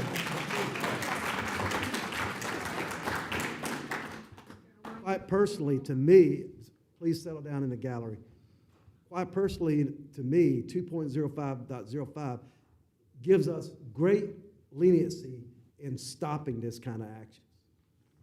Because just think about the water alone, the water wars that we're in right now. Think about it. We got 19,000 houses in the queue, or somewhere abouts. I don't know how many's gone up since that was brought to light to the city council. So it's just taking more bites of the apple is all that it is to me. That's just my observation. You had something? Yes, Mr. Mayor, thank you. I just had a question, because you referenced the language of the settlement agreement and mentioned that it requires consent on both to amend. What about that language? Does that language specifically state that the only requirement for amending in terms of a determination of consent is that it meet the land development code? That's negative, sir. For the settlement agreement itself, it doesn't require it to meet the land development code. That could be because that's a settlement agreement based on the court litigation from back in circa 2004. So the provision in there for amending that just requires mutual consent of the applicant, which my understanding is they're providing their consent by making this application for increased density, and consensus and resolution of the city council. Gotcha. I just, because of that wording, it sounds as if, we don't have necessarily a requirement to deny based on just this. So you're still looking at it quasi judicial because, right, Mr. Hanson, you're amending the MPD. You're amending it, so that's still quasi judicial. So you're looking at choose way. Yes, you had a settlement agreement that had, I believe, 58 units. Correct, Mr. Hanson? That's correct.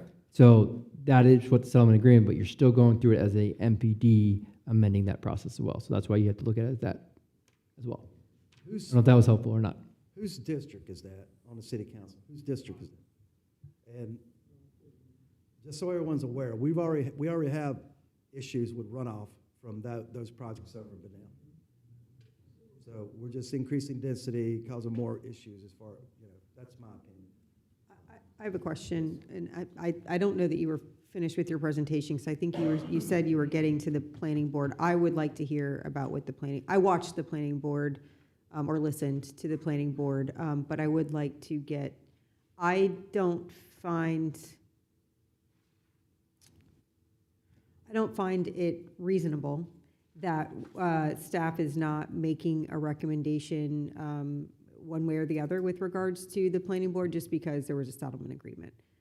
So I don't know what that has to do with anything, but I would like to hear about the planning board's comments from staff's perspective. Most definitely, ma'am. I got a couple more slides, and I'll get right there. This particular slide is just talking about the process they did for the neighborhood meeting and the public participation. Now, the planning board meeting occurred on December 17th. And the planning board, when they met after hearing during the public hearing, they made a recommendation to unanimously find it out of compliance with the comprehensive plan and recommend denial of the city council. Why? On what basis? Yeah. During that meeting, and I listened back to it, I did not hear a provision as far as citing based on criteria for planning board's recommendation to denial. Okay. City attorney, did they give specific reasoning or criteria? If I recall from the meeting, I don't have my notes, but I believe it was something they did not like the issue with possible utility use. I believe lowering the value of property was a discussion. They were worried about traffic issues. That's the issues that I remember from the meeting that I can recall off the top of my head. And those items were included in the discussion, but in the actual motion that the planning board made, I don't believe there was any criteria that they expressed. Maybe they were thinking about 2.05.05. Well, Really, that's what I'm thinking. Yes, ma'am. I listened to it twice, and my concerns, I'm not looking at this as a brand-new development. I don't think we can. We can't look at this as approving a brand-new development for 71 dwelling units. We have to look at this as an already approved neighborhood with 58 dwelling units, and whether or not these criteria, A through K, are affected one way or the other by adding 13 dwelling units, and reducing the lot sizes. So to make sure we are legally compliant, and I'm not showing my cards one way or the other because I have thoughts that are all over the place on this one. But I want to make sure this council is very focused on the fact that we have a legal requirement to look at items in 2.09.04 A through K, and we have to look at whether or not it's the 13 dwelling units and the change of the composition of the neighborhood, i.e. the setbacks and the reduced lot sizes, as to whether or not those criteria are met. So just keep that in focus, because that's how we do this the right way. If I could add a point of clarity as well, during the presentation, during the summary, staff stated that the criteria was met from a staff perspective. Now, the council is afforded the ability to make compelling, alternate findings of fact based on compelling substantial evidence presented here at this public hearing and based on the evidence presented in the application. I do want to remind you that the applicants are here and they can address any questions. They do have a PowerPoint if the council wanted to take a quick look at it. I have a couple questions for you first, Mr. Hanson. When was the original development approved? When were the original 58 houses approved? The MPD was the settlement agreements based on litigation started in 2004. It took several years before they got to that settlement agreement when they adopted an MPD. I believe the date was March 20th of 2012. Okay. And are we losing any green space between what was previously approved and what's going to be approved now?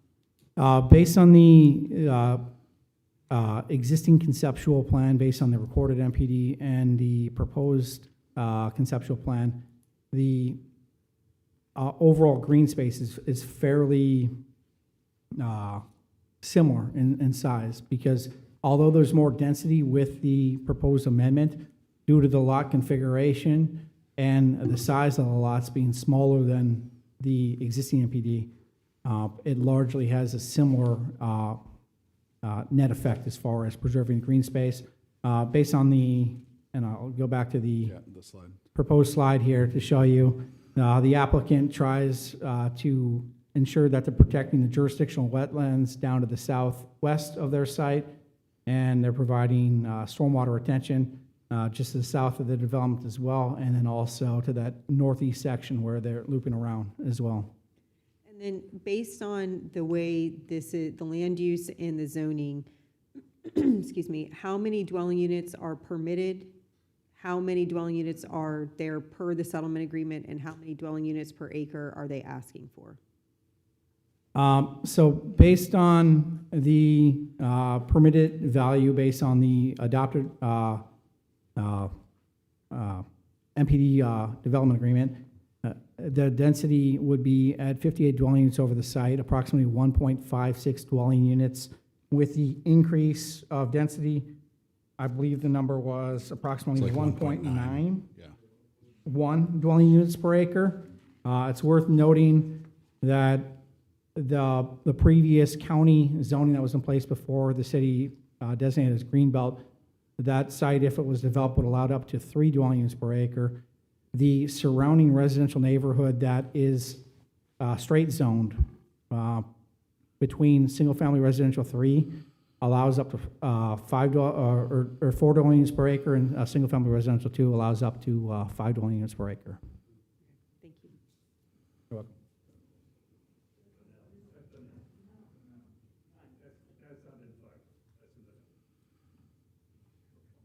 Mr. Hanson, continue. All right.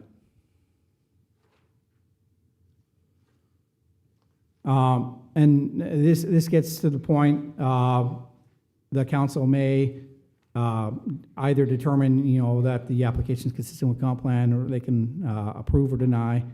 I laid out some next steps that they'll have to do after second reading. So once again, if the application is approved, then they have to go through plating process. Even if the application is denied, the applicant, if they choose, they'd still go through the plating process to develop with the 58 already approved entitlements.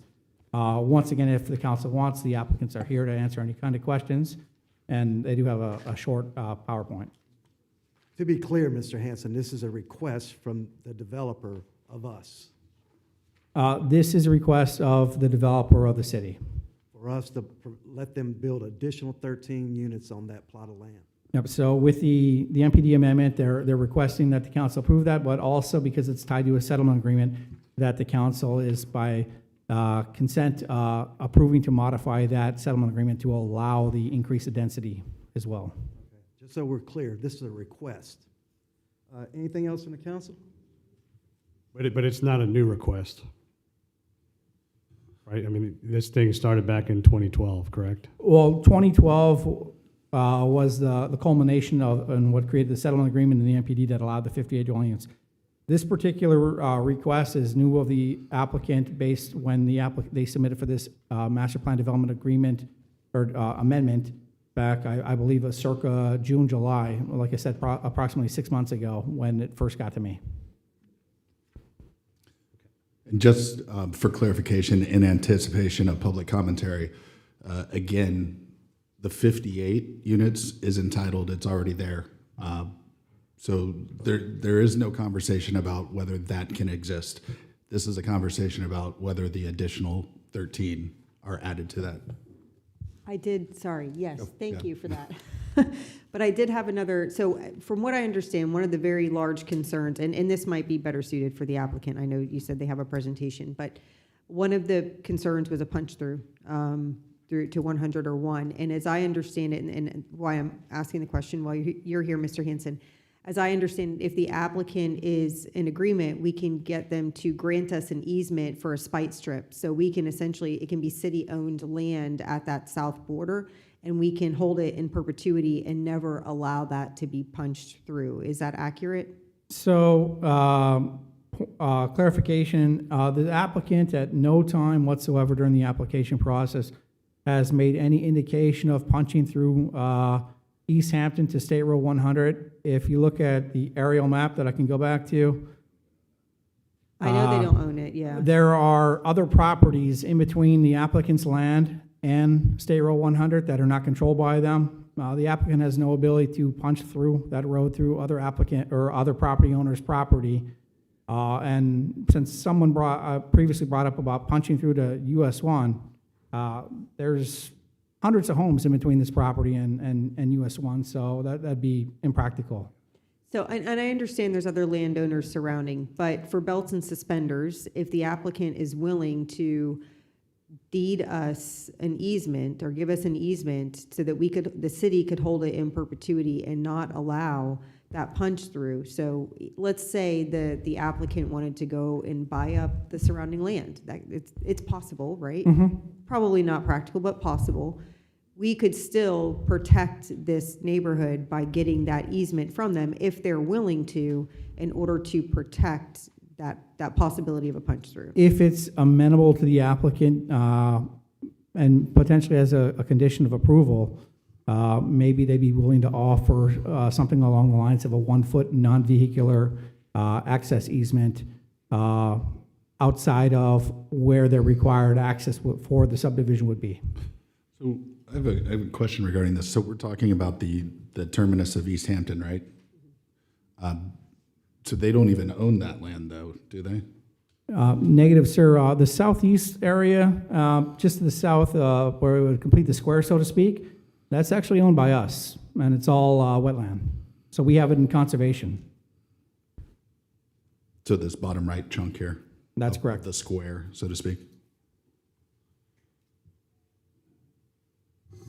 Any further discussion from the council? Seeing none. Oh, is there a motion? Is anyone willing to make a motion? Did we want to hear from the applicant? Actually, I don't need to. If you guys have consensus, you want to, but I don't need to. Yeah, I would. Yeah, I like would. The applicant. I would just like to focus on the 13, why the 13 additional lots. They want more. Oh, I know. But I think we at least should hear the lot, why they want to do that. Okay, are you done, Mr. Hanson? Yes, sir. If the applicant wants to come forward, that's fine.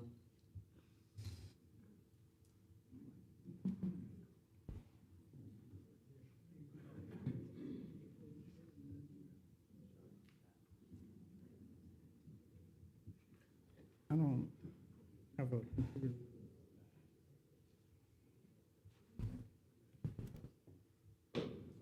See a way to do it, Mike. Good evening. Michael Shimento, 145 City Place, for the applicant. Thank you for having us here. We've been in discussions with the city since March of 2025, so we're pushing a year to get to this point, and we appreciate Yeah, bring it closer. appreciate your staff working with us and bringing to light various issues that I think we have been working with. So we have our team here tonight. We have our engineers. We have the owners here to answer any specific questions you have, and maybe even have conversations to address the question that you asked, Ms. Pontieri. But one of the things we wanted to just start off with, and I think Mr. Miller made it very clear to the community, that this is about the 13 units. This is an existing project that has been sitting dormant for 15, 17 years. And ICI, which is a company located in our community, its principals live here. I've been doing business in Flagler County and great community supporters for 20, 30, 40 years, are here to work with you on getting this project approved. And if there are other comments that you may need or questions that you may have, we can certainly address them. The planning board issue came up, and remember, planning board is a group of people that make a recommendation to you all. I think some of the things get lost as to what happened at the planning board. I've reviewed it too many times, and there was not a basis of denial, but that's neither here nor there because that's not a final conclusion to the issue. They have the right to send it to you with a recommendation or a denial and subject to certain conditions. Many times the planning board will put forth a recommendation of approval or denial subject to conditions that they ask you to look at. And some of those things are real. We talk about traffic all the time. We talk about flooding all the time. Those are real issues that every application has to go through. But some of them were misplaced. For example, there was a comment about lift stations. Well, in the development approval already, the developer has already committed to putting in a lift station at the corner there.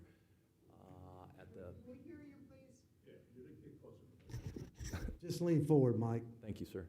And so these additional issues that are in front of you were kind of misplaced at the commission. So we're asking you to kind of start fresh with us tonight so that you can get accurate information from our team and our engineers.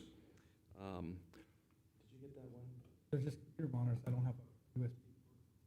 Sorry about that. Okay. Well, one of the things I want to draw to your attention is that the project has not expanded at all. I think that was a point made to the community before. I'm about as close as I can get, so I apologize. Pull it up as high as you can get it, Mike, and just lean forward, step closer to the podium. Thank you. And so we wanted to draw attention to both you all and to the community is that the project hasn't expanded in scope as far as usable land. The actual development area of the project remains the same. And to be very, very simple and very, very concise, the only thing that has changed here is the location of lot lines. And as Mr. Sullivan pointed out, this is just about the 13 units and whether it complies with the LDC. Those lines have changed. The old perimeter lots were 80s, and we've asked for 60s. And on the interior lots, we've asked for from 60s to 50s. So that's the only thing that's really changed on the project, other than what you see there tonight.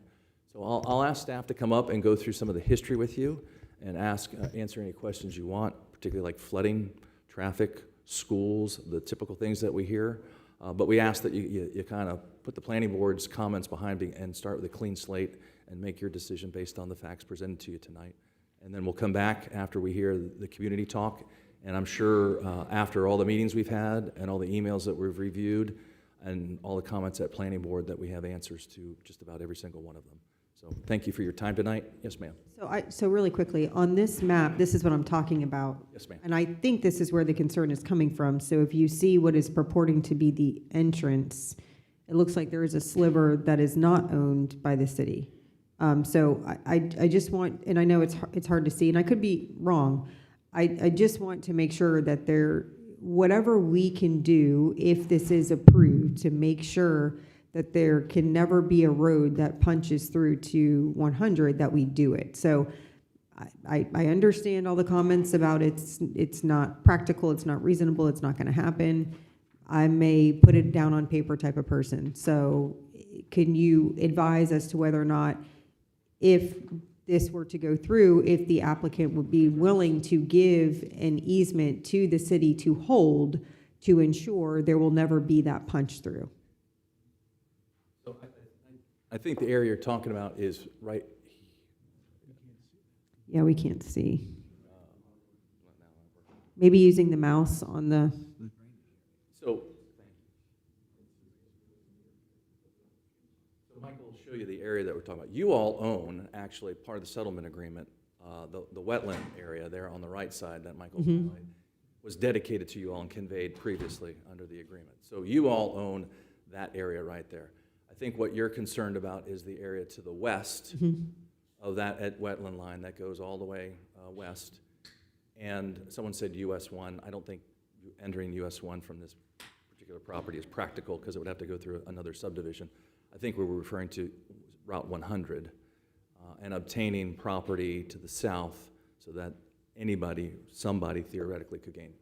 Your proposal is real proposal. We do that many times in development standards, where the spite strip, as you call it, so that you would all be control any potential access from this parcel to the other. But let me be clear, there is no intention, no desire, and I do think it's an impossibility because those are all wetlands, ever punch through. But to belt and suspender your issue, I'm sure we can address that, and the applicant can talk about some of these additional concessions. The other thing I just want to talk about real quick before I let my client come forward is that this is first reading. This is not an approval, or I guess it could be a denial technically, but I don't want to throw the baby out with the bathwater if there are things that we can do to address concerns that you or the public have. So we can do that between a first reading and a second reading. That second reading might need to be delayed if it takes time. So I know you all are familiar with the brand ICI and the family and the community that they support. So we're here to work with you all, and I'll turn it over to our team. Thank you.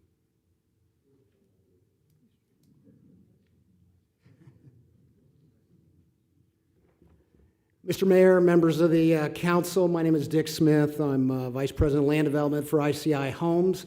Quite honestly, just to cut to the chase, when we look at the current entitlements and we put pen to paper and we determine what the cost to develop these lots with these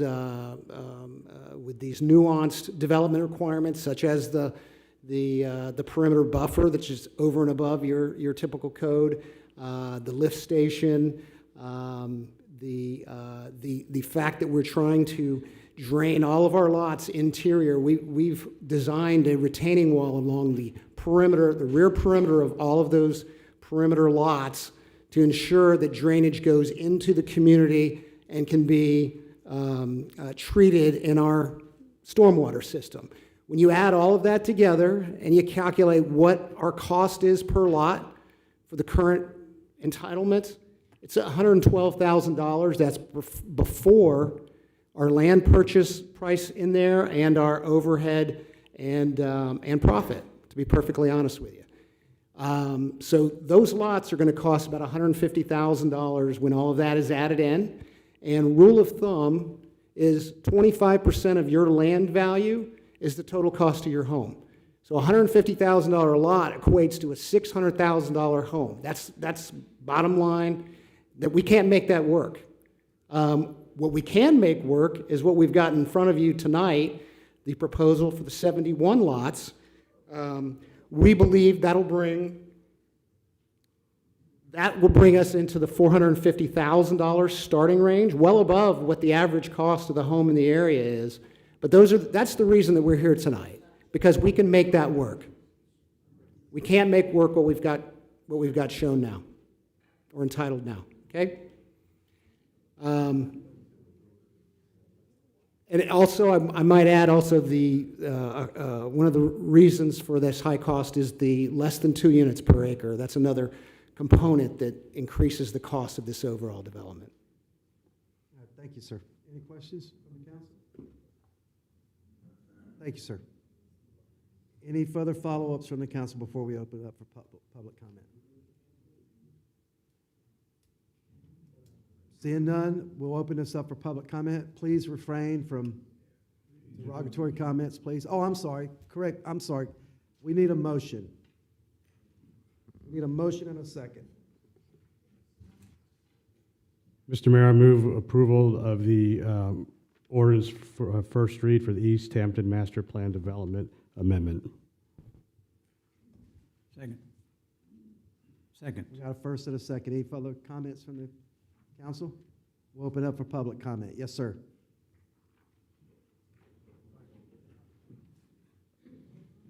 Jim Durso again. Yeah, I was at that original meeting in planning and zoning. And yeah, the point, you just made the point. They can't make money off of 58 homes. That's why they want to add the other 13. All right, they have a right to make a living, but at what cost? A strain on the water, utilities, infrastructure, lift station, traffic, and safety. You know, and there's only one way in, one way out again, like I said. They're not going to open up that other road. So, you know, don't ignore the comments from the Planning and Zoning Board. They're legitimate, all these reasons here. They recommended the denial.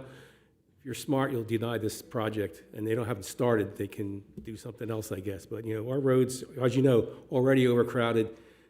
I keep hearing it's in the works. Nothing's in the works. Our roads are still a problem. It's going to be worse down there, still smaller lots for a lot more money. That's just crazy. So please deny this. Thank you, sir. Yes, sir.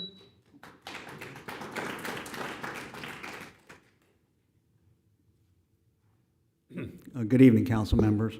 Ira Strauss, 11 Eptide Drive. We built our home in 2001.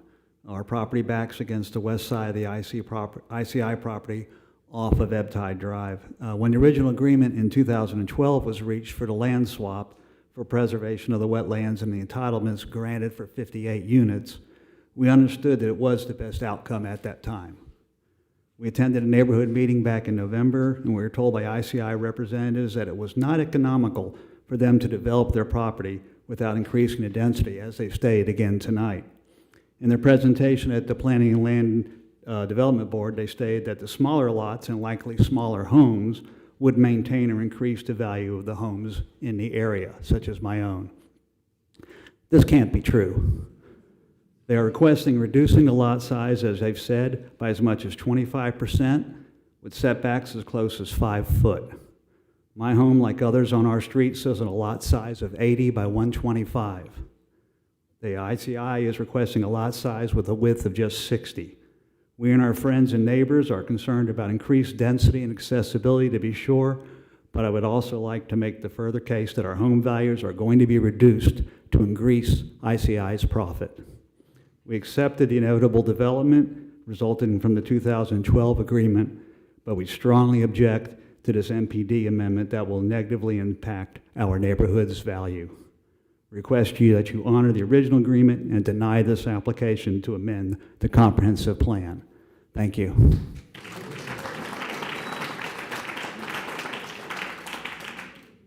Yes, sir. Good evening. My name is Greg Norton. I live on Eric Drive. And I have attended all 3 of the different meetings, from the first one we had at a church up in Route 1 many years ago, and the Hilton meeting and the planning board meeting. A couple of facts I'd like you've heard them before, but I think they're important that I remind you of these facts. They initially had their lot sizes at 8,250 square feet. They want to reduce those lots to 55,000. That's a reduction of 2,750 square feet, or I say a third of that. They want to reduce the lots by that size. Our lot sizes on Ebb-Tide and Eric Drive vary from 10,018 to 13,939. That's nowhere near their lot proposals. A comment was made at the planning meeting by one of their associates when they were talking. They called them small houses, okay? That does not fit our neighborhood one bit. The only reason they're putting in a buffer is because there's a drainage ditch between their property and the northern property next to them on Eric. That's the only reason. They got an excuse. They have to. They're not giving us anything. It was also brought up at the meeting that we're in sewer zone 1. I believe if you check, that's already having troubles handling what is present.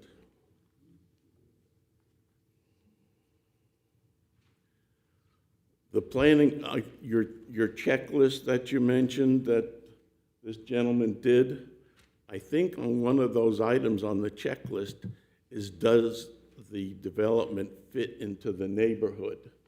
This one doesn't, and that's part of the reason I'll bet the planning board turned this down, especially if they're building two-story houses. In the whole neighborhood, we have 3 two-story houses. Everything is 1 story if you go around and look.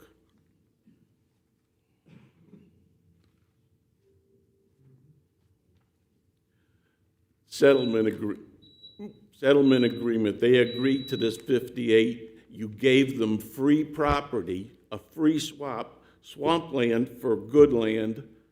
That's their one gimme, not giving them another 13 besides that. Thank you, sir. Thank you, appreciate it.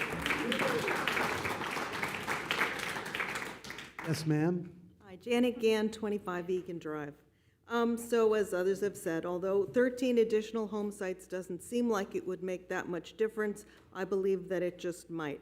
About 15 years ago, the town negotiated with ICI and swapped the swampland for buildable land. So a negotiation already took place. In the space available, I believe that they can make a significantly nicer community with 58 home sites versus the proposed 71. For example, perhaps they can move the sewage lift station to a more remote area within the development instead of in very close proximity to new and existing homes. Just yesterday, I drove by the lift station on Ellsworth, and there was a large amount of water spraying out that caused the bushes all around it to be covered in icicles. I assume a pipe burst from the cold weather. I would not want something like that right by my house, and at least that one had a lot of space around it. Another thing they might be able to do is make larger retention ponds to help with drainage and lessen the potential impact on the surrounding neighborhood that already has significant flooding issues, as you know. Also, every new home brings more traffic, obviously. And the minimum, size lots, it'll be 5,500 versus 10,000. That's like half the size. And the lots we already have, the 10,000 square feet is not a huge lot. So I just want a nice neighborhood that enhances the existing area around it. I think ICI is a very good builder. I believe they only build concrete block homes, which is great. And the planning board, at the planning board meeting, they said that comparable houses in their other communities start like in the high 400s, but this development isn't really comparable to some of those other developments because there's no amenities right in the development. So I think bigger, fewer home sites arranged in a nice design will make the ICI development and our community more attractive. Thank you, ma'am. Mr. Stone. Yes, sir. I don't live in the east section, but this affects everybody in the city. We have enough problems with water. We have enough problems with traffic, cave streets. And more important than that, Mr. Mayor, you have 2 council members have taken donations from the same developer. Let me tell you the true Google term. When a council person takes a donation and then he votes for that development, even though in his heart he knows it's wrong, it could be a criminal sentence. This building needs to stop in this city. As you all came in, you wanted to do a moratorium to stop the building, and it should have been passed. Thank you very much. These people are neighbors of mine, different section, but I care about the people. Thank you. Thank you, sir.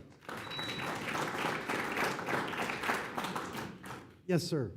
Hi, my name's Benny. I'm from the East Section, Egan, and you know they've got a good argument as far as they want to make a profit. I understand that part, but what you guys need to look at is the further we go down the road here, our demographics in our East Section is changing. It's a lot of older people now, but they're leaving, and a lot of families are moving in there. I've noticed just in 3 years. The buses coming down are stopping a lot more. You have to stop. It's a two-way road. You get a ton of traffic backed up. God forbid something happens. We only have the one egress in and out.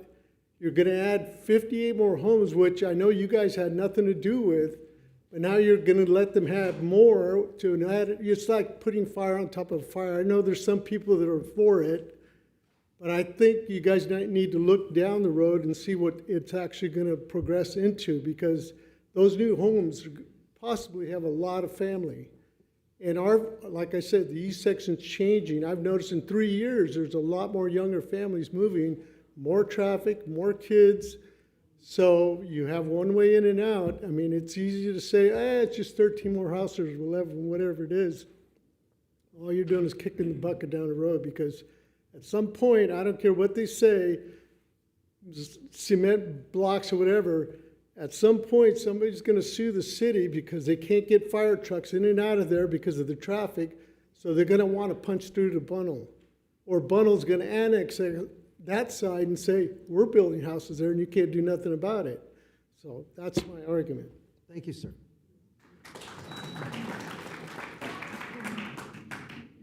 Yes, ma'am. Good evening, everyone. My name is Michelle Daly, and I live at 42 Edward Drive. We moved from New Jersey. We have lived here for 20 years, and I have to say, I love my life here. I am not against property development, but I don't feel there is a need to downsize lots and homes.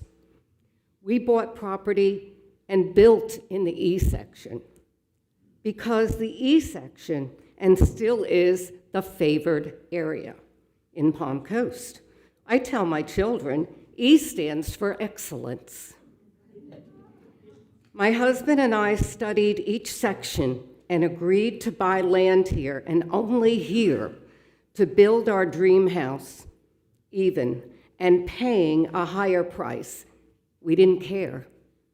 Please don't degrade Cypress Knoll with smaller lots and homes. This will definitely devalue our homes. Thank you. Thank you, ma'am. Yes, sir. Yeah, I live in the East Section. State your name for the record, please. Alan Pulliam. I've only been here 1 year, and I absolutely adore this place. And we count on you, the board, to protect not only East Section, but all sections, okay? And I'm one of the ones that paid $600,000 for my house. And I'm sure if they build the right type of houses in those 58 blocks, they can find 58 more people throughout this country that is willing to pay their $600,000. So I hope you do not decrease the value of what I just invested in to put smaller dwellings just down the street. Thank you. Thank you, sir. Yes, ma'am. My name is Yvonne Legero, and I currently live at 53 Eric Drive. I also own property at 15 Eisenhower Place. I love Palm Coast. I've been here for 10 years. I basically have always been a resident of Cypress Knoll. I love the area. I love the neighborhoods. They are, as previous speakers have said, there's a nice community. I did take a quick look. There's over 30 houses that are currently on the market in Cypress Knolls. That's remarkable to me. Because I know when I was looking for a house, there weren't a lot of houses in the east section. It was with so many people wanting to go in there, they weren't selling. And now we've got over 30 houses, some of them right in that area that they want to build on. So maybe the people that would have bought those additional 13 houses, maybe they should buy the ones that are already built. But plus I heard you say earlier today that there were over 200 permits or 200 requests, or 2,000, I'm sorry. If you've already got 2,000, why do we need an additional 13? Just one more point as far as your planning council. I've not been involved in local politics. I read what I read and I hear, but I've not been involved in it. My understanding of the planning council was that it was supposed to create an orderly format for growth for the city, and that included regulating how the land is used. So if the planning council is saying no to 13 houses, and obviously the people that are here from Cypress Knolls are telling you no to the additional 13 houses, I think you have to respect us. We're the ones that live there. We're the ones that are going to be impacted.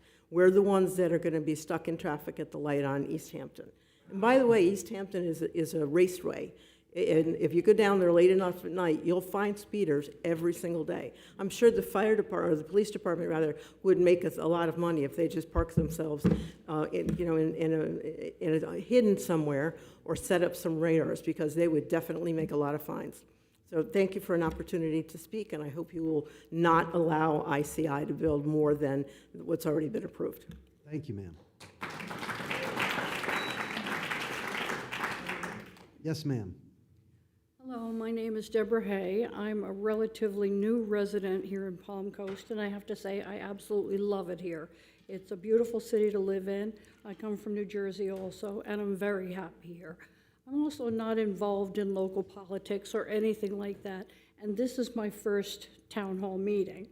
And I really have something to say that's more of a curiosity, an observation that I've made here this evening, and I just want to question that because I don't know. So please forgive my lack of knowledge on this.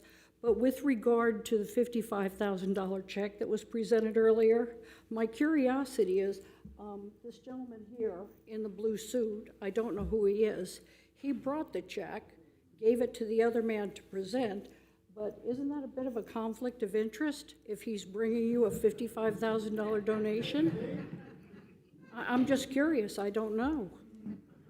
Did you not bring the check with you? Ma'am, just to the council.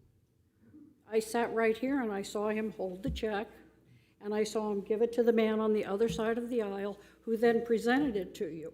I just find that curious, and I'm just looking to see what is the connection there, that he brings it, the other guy presents it, and it's $55,000 coming from somebody who's looking to get his business all taken care of with the 71 houses. So it's just a curiosity. Anybody have an answer for me? Ma'am, after public comments, it's you comment, then we answer at the end. Okay, well, there you go. Thank you, ma'am.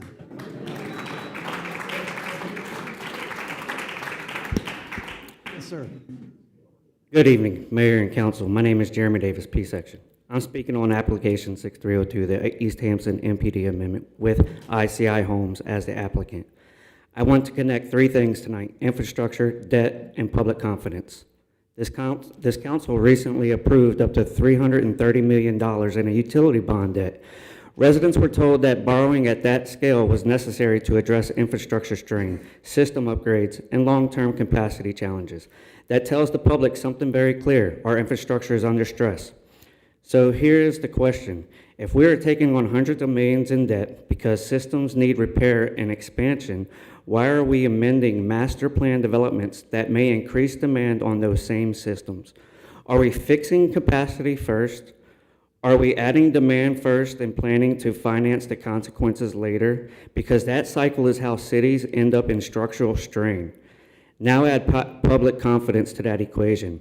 Public campaign finance records filed for Q4 show 5 separate $1,000 contributions from development-related entities operating out of 2379 Bevel Road in Daytona Beach.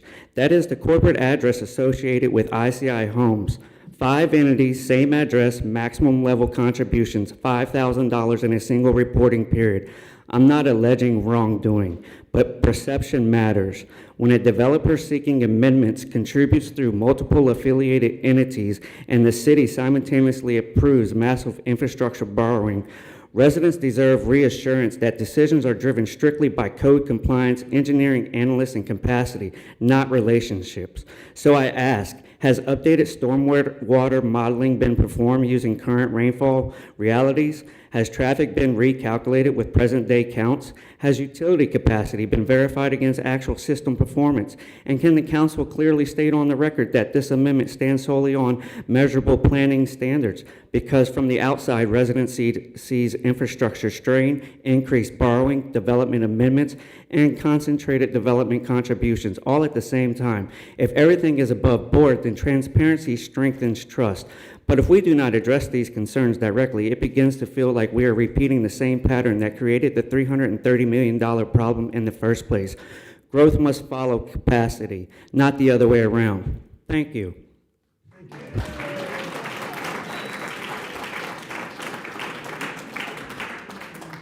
Anyone else for public comment? Seeing no one come forward, we'll bring it back to the dais. Any follow-ups from the council? Sir, you can have a seat, Mr. Schmenta. I have a few Any questions. follow-ups? I have a few questions, Mr. Mayor. So in terms of the measurables that we're talking about, traffic, utilities, things like that, we have a very strict guideline in terms of legally proving that, right? I understand you guys can stand up and say my traffic's going to be worse because there's more houses, right? But unless there's a study that shows that, then we can't consider your lay opinion about that. That's just how it is. So no. My question is, Mr. Hanson, were there traffic studies conducted in terms of the differential between the request for 13 additional units? With the application for the increase of 13 dwelling units, a trip generation memo was prepared and submitted as part of the application packet that was given to City Council for review. The ultimately findings of the increase of 13 dwelling units based on the request is slightly more than the de minimis impact, so it's very minor impact overall. And then in terms of utility capacity and how that is affected? Regarding utility capacity, had email conversations with our deputy director for utilities regarding the project for the increase of 13 dwelling units. This particular area is located in the boundary area for wastewater treatment plant number 1. The city has capacity, so you want to take into consideration that at this particular time, as the application's conceptual nature, we don't make a reservation of capacity. That is done when they're going through building permit and getting the COs. So as is, there is capacity with wastewater treatment plan. As of January, we have an annual average daily flow of 5.84 million gallons per day. Our typical calculation is 180 days per day, gallons per day per household for wastewater. So based on 13 homes, that ends up going to 0.002 million gallons. Based on Mr. Roussell's comments, that's very minimal. For water, we utilize a calculated number of 225 gallons. So based on 13 homes, that ends up being 2,925 gallons per day, which equates to 0.003 million gallons per day, which is, again, very minimal per our Deputy Director of Utilities. Okay, I appreciate that. And regardless of the conversation that's gone on so far, I agree that there was entitlements. It was county, then it came to Palm Coast. It was Greenbelt, so it's 1 home per acre, and there was a settlement. So I agree that any conversation where we're opening up the settlement and changing the nature of it, that's a renegotiation, so to speak, right? It's a new conversation. So to me, I would look to see that there's a clear measurable benefit for the community if this was even to be considered. So I leave that ball in the court of the applicant, but I'd like to see a public benefit here aside from, we just want 13 more units because the math doesn't math, so to speak. So that's where I stand on this. I think we've got some room to go here if this is going to be considered properly. Vice Mayor, do you have anything? I do. So to address some of the concerns, thank you for providing the water info, because I had emailed Mr. Ruzel and he provided the same information, so I appreciate that. Just for edification for the public, we can't consider whether or not they plan on building one-story homes or two-story homes. That's not something that we can consider for any development. So I understand the concerns, but that's just not something that legally we can talk about.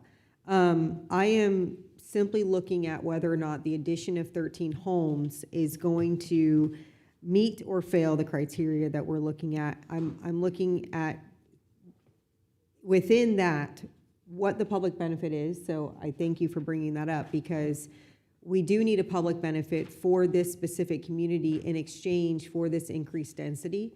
And I know that that can come in various forms. It has to be obviously commensurate with what you're asking for. I was going to go the green space route, but since we're not really minimizing or reducing the green space, I would look for something else. So I'm open to suggestions, maybe things that have been done in other communities. I share the sentiment that some of the speakers had, that ICI is a good builder. I think that they have built arguably the best product in our county. So I would like to see you stay here rather than selling this property to a national builder like D.R. Horton or KB Homes. No offense to them, but they're just not as good a quality. I mean, it is what it is. So my main concern is not the 13 dwelling units. I'm just being very candid with you, because I look at what the impacts on traffic and water would be, and I know they're de minimis. My concern is the smaller lot size. Has been since the moment this thing came across my desk. And the reason for that is our LDC is there for a reason. And our LDC provides for a minimum of 6,000 square feet lots. So I'm struggling here, because while the positives are we've got a local builder, a good product, invested in the community, I do see a mixture of housing here, which we on this board a couple weeks ago said we want to, in the future, for neighborhoods, look at a mixture of housing to provide for affordability. So we talked about on this council looking at whether or not we should integrate reduced lot sizes in with regular lot sizes and make those integrated communities to help some of our our essential workers, our firefighters, our school teachers, some of these younger families that I guess some people may not want to see in the community, I don't know, but we need them. And so providing that affordability and integrating them into neighborhoods like that is an interest we have to be in tune with. Balancing that, though, with maintaining the requirements in our LDC is what I am most concerned about. I can appreciate that this is still only 1.91 dwelling units, which is one dwelling unit below the maximum per acre. I would look for the spite strip in the easement, and then I would look for that public benefit. I don't want to throw the baby out with the bathwater, but I agree with Councilman Miller. I don't know that we're quite there yet because of the size of the lots. So for me, it's a math question. It's an equation here. How can the lots be configured, or maybe you get 10 extra lots instead of 13. I don't know what that looks like, but I sat in this seat a couple weeks ago and looked at Sandra Schenk, who's on our affordable housing committee, and said, I don't want to shove more people in on smaller pieces of land. I cannot now reverse on that position. I have to stay consistent. What I can tell you is that if I am willing to do a 6,000 square foot lot in the interest of making some housing more affordable, I look to you all to maybe accommodate that in some way and maybe try to work with this plan a little bit. I'm not saying that I would approve us doing a bunch of 6,000 square foot lots. What I'm telling you is that right now this is not in line with our LDC. If we look at the total square foot that is currently built on in the current approval, it's 490,050 square feet. You divide that by 71 lots, which is what you're asking for, you get 6,900 square foot lots. Now, I know that's just some quick back of the napkin math, but I guess my point is, I think that there's a way to kind of meet in the middle here, make sure we keep a good product in our community, maybe provide for some more affordability. I agree with some of the comments. I'm looking at some of the houses for sale, particularly in Cypress Knoll, and I'm seeing them in the 450, 465 range. So to the extent, and those are on bigger lots, and I'm just being very transparent with you right now. And they're new, it's new construction. Now, I don't think that the builder is good. I will be honest with you there. So there's some give and take, and these aren't apples to apples all the time. I'm just curious as to whether or not there's some more work that can be done to make sure that we're not bending the rules and that we're staying within our LDC. Because if our LDC calls for a minimum of 6,000 square foot lots, I think it's imperative that we remain consistent with that. Thank you, ma'am. Councilman Gambaro, do you have anything? I think those are all good points that we can flesh out between first and second read, so. You have anything, Councilman Sullivan? No, I'm interested in everything that's been said. This is not, we're not doing something unusual. This is a neighborhood where there are houses now. There will be houses in the future.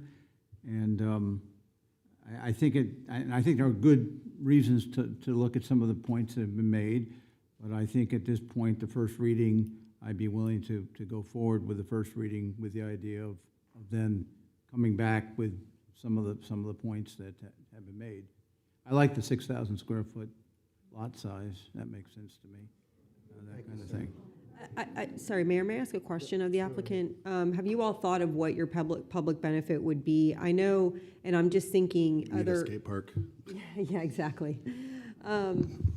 I know in knowing some of the other neighborhoods that have been built by ICI, you've done things like really nice seating areas and sidewalks and things like that around some of your water features. I was just in Plantation Bay a couple weeks ago visiting a friend, and there were a lot of people walking around this beautiful lake, and I see in your conceptual, you've got a lake, but I don't see a sidewalk. So I don't know if you've talked about that, if there are certain elements that you can add, because we do need a public benefit, to Councilman Miller's point. Can't be $1 million skate park, because that's not commensurate. 300 grand, But, that's all. yeah, 300 grand. But I would look to you all, and I think that would absolutely be necessary if we did approve this just to get to second read. That would be necessary to consider. You got any follow-up on that, Mr. Schimenta? So, community benefit, we've heard that from the community.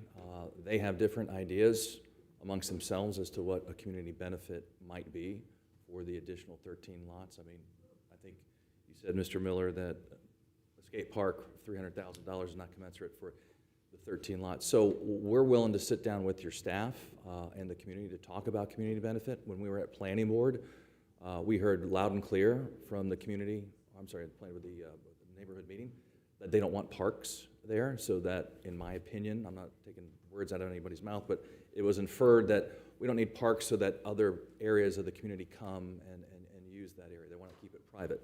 So dealing with community benefit, we can certainly address. The sidewalks around the lake is a great idea, and we can deal with that. Sidewalks along, I believe, is it Eric Drive or the other one? We could take a look at, the lift station, the spite strip, to guarantee that area can't be used for access by us or future generations. So there's a lot of things that we can come back to, but we need some guidance from maybe your staff would be the better mediator or intermediate between the community and what is a proper community benefit that the residents in that area would like to see also, as well as the city could accept. Okay, thank you. And I'm sorry, there was a concern brought up about ingress and egress, one way in, one way out. Yeah, have we looked into that? That was just one thing I didn't see addressed. So as far as ingress, egress, one way out, as you can see on the distance aerial map here, the E section is primarily accessed off of East Hampton Boulevard. This is by design, based on how it was platted during ITT's days, based on the configuration of the internal golf course with cypress knolls. In our land development code, we have a provision in there that residential development, based on a recent ordinance, change that to having secondary access for projects of 100 units or greater. This particular individual project does not meet that threshold. The overall E section, if I'm not mistaken, is over approximately 2,500 units. But based on my conversation with other senior members of the planning division, there was some consideration previously about potential connection over for emergency egress over Grand Haven, which was rejected earlier on. The city is trying to work, from my understanding, based on last conversations that I was privy to, about trying to secure emergency egress to the north side of the E section. There's an FPL easement that runs from east to west, as you can see in the distance aerial, but the city's still working on trying to secure essentially emergency egress along the side of someone's property. However, it's not been finalized, but it's not tied to this individual project, nor is it within the confines of CPHD and residential lots or ICI or their other subsidiaries' property that they control. Is there a consideration done of in regards to response time when you have additional traffic that's projected to be on a road? I know the utility or the traffic study you said was a de minimis or slightly above amount, but just in regards to that same line of thinking, would this community, based on the analysis, impact the ability of fire trucks to do their job as they are now? I'm not a transportation planner or engineer by any means.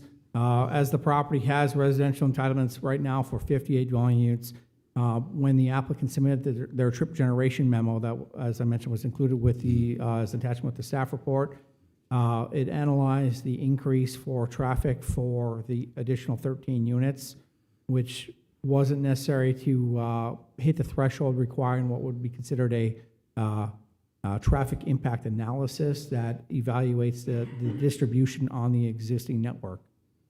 So if their impact is high enough, then it triggers a further study that then analyzes its impact on a broader spectrum of the roads.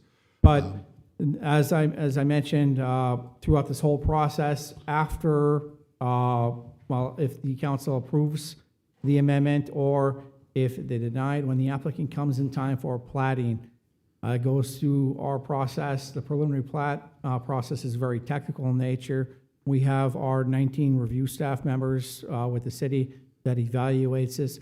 Our chief building official and comments regarding Florida Building Code, Florida Fire Prevention Code, and works hand in hand tandem with our fire department regarding emergency access for any kind of application, whether it be a non-residential gas station or a subdivision coming in. So we don't get that deep into the analysis until this is a potential reality rather than an application. That analysis would probably more likely happen at the preliminary plat, which I mentioned is very technical. An MPD amendment is similar to a rezoning, for example, so it's kind of high level, conceptual in nature. Right. Yeah. This is this has to happen first before all other things happen. That's accurate. In terms of the skate park, that was largely in jest. I don't know if the section residency would even want a skate park, just because they were here earlier today, and obviously funding certain things, public amenities and things like that are hard to do. That's why I made that joke. But I would certainly look forward to hearing about what public benefits that maybe you guys would propose to make the community better in return for these 13 units or some form of units. Based on what Vice Mayor said as well, with the differing lot sizes and things like that. Just ask the folks that live next to Ralph Carter Park. They want something like that next to their home. On the community benefit, Mr. Miller, we appreciate the comments, and I think you know the history of the company and ourselves, that we're here to work through those issues, and if it takes a little bit of time to get there, then we'll get there, at least to have a proposal to you for you to consider. I would not forecasting any votes, but I would say that you know, a second read of this, that needs to be worked out in between, probably. Yes, sir. Yeah, I would say, to the extent the first read is approved, there's work that needs to be done. So the public benefit needs to be agreed upon, the spite strip needs to be done. I would, and I'm only speaking for myself, but for my consideration, and then I just can't approve a 5,500 square foot lot. I can't do it. So at the end of this,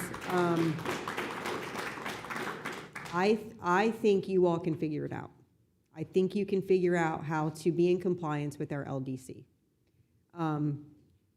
You all can hire the best of the best to make it happen. You got some great brains.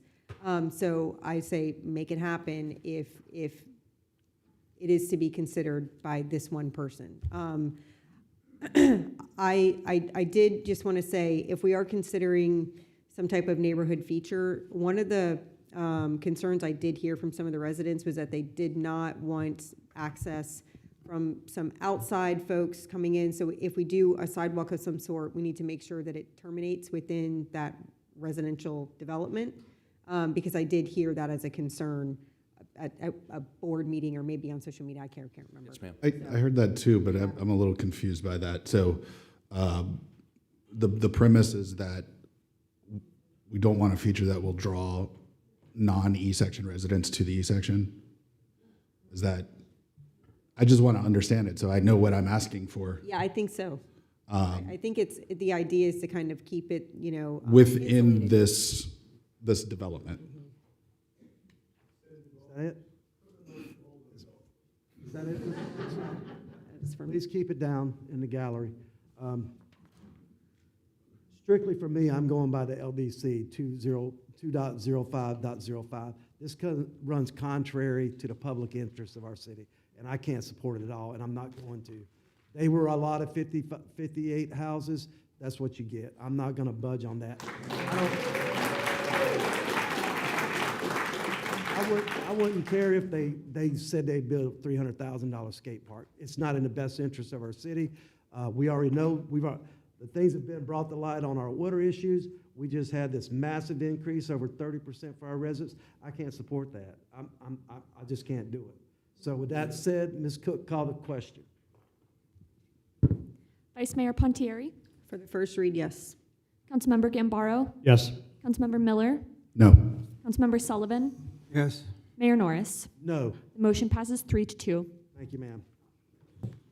We were going to move on to Resolution 2026, appointing Preston Zepp as the city historian. If you were just here for the East Hampton thing, you can leave if you like. Just keep it down, please.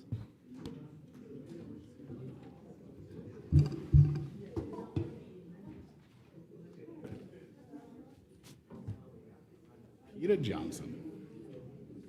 Peter Johnson.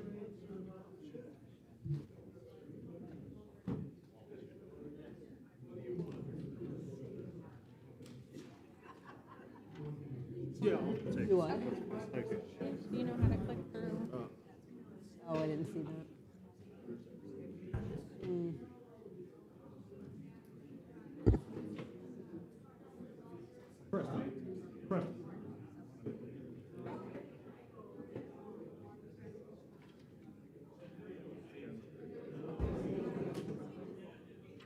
Oh, yeah, forgot about that.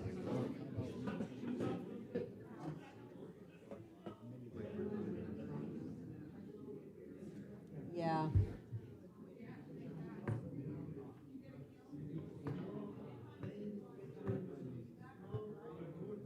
If you could hold it down, please, as you're leaving the chamber.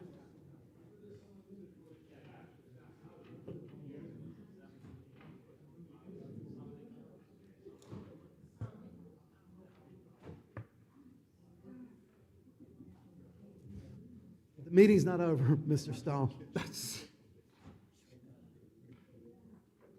How you doing, Mr. Frist? James, how you doing, brother? Doing okay? I didn't even see you, Preston. Yeah. He's obviously hiding right there in the front seat. Yeah. Okay, we're going to move on to appointing Preston as the city's historic. Go right ahead. Thank you, Mr. We can hear you. There you go. Sorry. Thank you, Mr. Mayor. Good evening, Mayor, Council, and to the new city manager. My name is Peter Johnson, and I am honored to serve as the new president of the Palm Coast Historical Society and Museum. Before we start, I just want to point out that we have a large group of our current board members here today in support, as well as the applicant. And everyone is very excited for this year and looking forward to everything we're working towards. I'll do my best to keep this presentation brief so we can all get out of here at a reasonable time tonight. Real quick, for the residents who may not be familiar with who we are and what we do, the Palm Coast Historical Society and Museum is dedicated to collecting, preserving, and sharing the history of the land, city, and people of Palm Coast. Our mission is to educate the community and preserve that history for future generations. We are currently located in Holland Park in the back corner near the softball fields. We hope you'll take the opportunity to visit us, learn more about our history, check out the museum, and gain a deeper appreciation for the city we all call home. With that said, it would be a disservice to our city council and to the mission of the Palm Coast Historical Society if we didn't provide a brief bit of historical context this evening and take care of a little bit of housekeeping, as well as initiate a conversation seeking clarification of the appointments of city historian, particularly as the board begins reviewing and updating the Historical Society's bylaws in the coming months, and pertinent tonight as we discuss the recommendation of Preston Zepp, who is seated right here.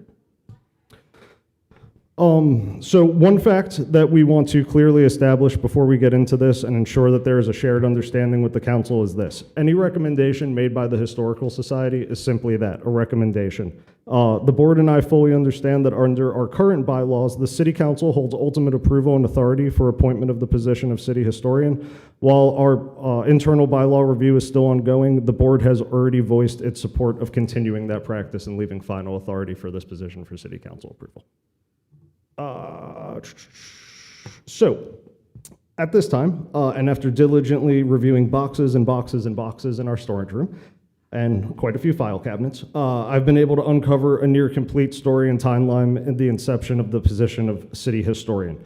Unfortunately, I could not find about 50% of these documents you were going to see until a night or two ago after this presentation was already made, so Kaylee got an email at 4 a.m. last night with the updated information and presentation for you all. And it really pieces together some of the puzzle for us. So, to begin, these articles that you'll see right here are copies from Art Dyke that he would put out for print during his time as the city historian, something we are hoping to continue in a similar fashion with Preston in order to promote the Historical Society. As you see here, it says conceptualized in 1998, the Historical Society had become a written, visual, and oral data bank of knowledge. Volunteer city historians Art Dyke and Margaret Davey accepted the responsibility of maintaining the records that fill the storeroom, measuring 10 by 10 feet. In April 2000, Mayor Canefield, this is Art speaking, Mayor Canefield asked me to become the volunteer city historian, which I accepted along with longtime Margaret Davey. We were appointed co-historians by the city council. And as you see, there's a picture of Mr. Art Dyke and Miss Margaret Davis.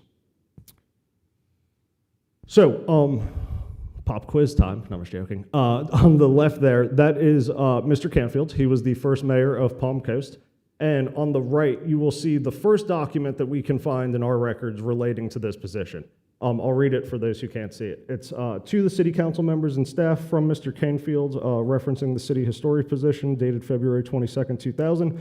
It says, I have 2 boxes and 2 large leaf books filled with material relating to Palm Coast becoming a city. Art Dyke, a professor at DBCC, compiled the information during the past 2 years. Many other individuals involved with us becoming a city would like to know where to forward material they collected. I've deposited the Dyke material at our office for temporary storage. I asked Art if he would serve as the city historian. He has accepted, provided that the council agrees and passes a motion to that effect. He has made arrangements with the new Flagler Library to serve as the depository. I am requesting that the city historian appointed to be placed on the March 7th agenda, and we will ask him to be present. And then I kind of found this a little bit irony. It says, note if any council member has a person other than Mr. Dyke interested in the city historian position, he will gladly withdraw his name from consideration. And I think depending upon what day you ask Preston, he may feel the same way, even though I know he's extremely committed to this position. So next slide. Okay, so this is where the pieces of the puzzle kind of fell apart. We couldn't figure out initially how it got from just Art Davies, Art Dyke being the singular city historian that was referenced, to then it going to be Margaret Davie and Art Dyke being co-historians. I found the emails, luckily, between them that kind of pieced it together. So the first one is from shortly after in February 2000. It says, "I'm pleased and honored to receive your nomination to serve as the city historian. I must make you aware I've been a Palm Coast resident since only '93, so there may be more people that are qualified. Additionally, I'm an adjunct professor with spring and summer classes." And he goes in to say that he has a nice lake house in Manchester, New Hampshire, where he spends some of his residence, so he may not be able to commit full-time to the position. So later on, before the resolution, it says, "In my last correspondence with you regarding the post of city historian, I indicated my constraints of summertime absence. I would now ask that you consider a co-nominee for the position to basically balance the deficiencies." He then goes on to recommend Miss Margaret Davie, who has a lot of our collection that is still there today. If you go over to the resolution that it passed, everything is standard, but this is kind of where our personal confusion as a board dealing with y'all comes in. It says, now therefore be it resolved that the City Council of the City of Palm Coast does hereby create the position of city historian or co-city historian for the purpose of coordinating the documentation and preservation of materials. The historian and co-historian shall be a voluntary position and shall not be an employee of the city. Persons appointed to the position of the historian shall not be compensated. However, the city shall provide within its budget for necessary operating expenses to complete this job. So where we are at with that is the following slide. So unfortunately, in 2012, just to give you guys some more context, Margaret Davie passed away. Art continued to serve as the historian until 2018, which under resolution, Dr. Elaine Studnicki was then made co-historian with Art. Simultaneously, Dr. Studnicki departed from the Historical Society, and they both retired together at the same time. So to give you guys a brief summary of the timeline, in 2000, Art Dyke and Margaret Davies were appointed simultaneously. In 2012, Miss Davie passed away. Art continued to serve by himself until 2018. In 2018, Dr. Elaine Studnicki was appointed by resolution for co-historian, and then in 2024, they both resigned together from the position, and from 2024 to present, we have had no one serving in this position. To further complicate the matter, our bylaws do not acknowledge a position of co-historian. Simultaneously, the charter for the city does not even mention the position of historian at all. So we need clarity internally we need a recommendation to get aligned from you guys if we want to have a singular historian or co-historians. In my experience, in my opinion, and with the board's kind of consensus of this, we are okay with bringing it down to a single historian. That was how the position was originally entailed, and I know some people say Palm Coast is a little atypical, but it is atypical in these positions to have multiple historians because Preston is effectively acting as a third-party liaison for us. So just to cut down on the communication. And then additionally, we kind of took this upon ourselves to bring this to you guys because there's no formal process of how a recommendation is appointed, when this is supposed to come up, and since this hasn't been addressed, the city historian position has been empty for all of this time. So we are trying to bring it to you guys in order to make a recommendation for your appointment to nominate someone so that we can fill this role moving forward. But we're seeking guidance from you as we review our bylaws to make sure that everyone's on the same page. I wanted to, and I can, if you guys want, in that text, I have all the bylaws for the sake of time. If you guys would like me to read through them, I can or cannot. They're all kind of points out. The one that I will read that's most important, or the two that are most important to us is in our bylaws. It says a budget committee consisting of 3 members of the executive board, one of whom shall be the city historian, shall be appointed to the executive board to prepare an annual budget. And then additionally, it says the city historian shall serve as a non-elected member of the executive board until such time as the city council appoints a replacement. He or she shall continue to serve continually until such time that replacement is appointed. That is the only mention that we have. We don't have a process. We don't have anything other than that. I am the first to admit that our bylaws are lacking, to say the best. That's why we've initiated the review process with the board to go over this.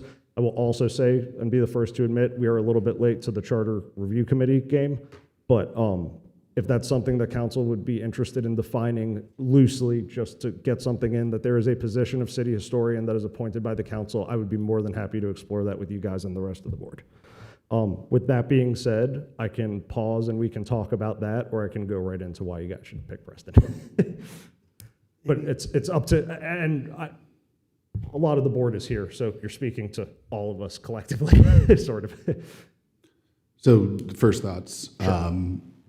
I agree if that's the recommendation, just one historian is fine.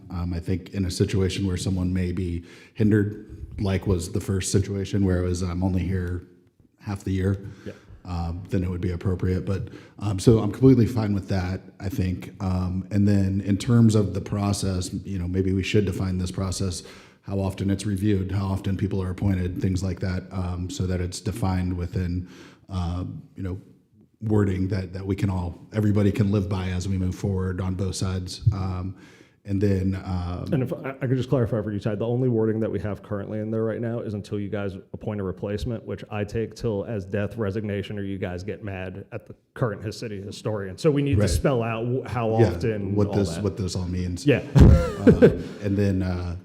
And then I certainly would be willing to explore, language potentially for a charter amendment to clarify this further in the charter. Marcus, could it be, the position officially be created by the city just through an ordinance? A resolution, instead of having to go through the charter review or any of that? We could just. I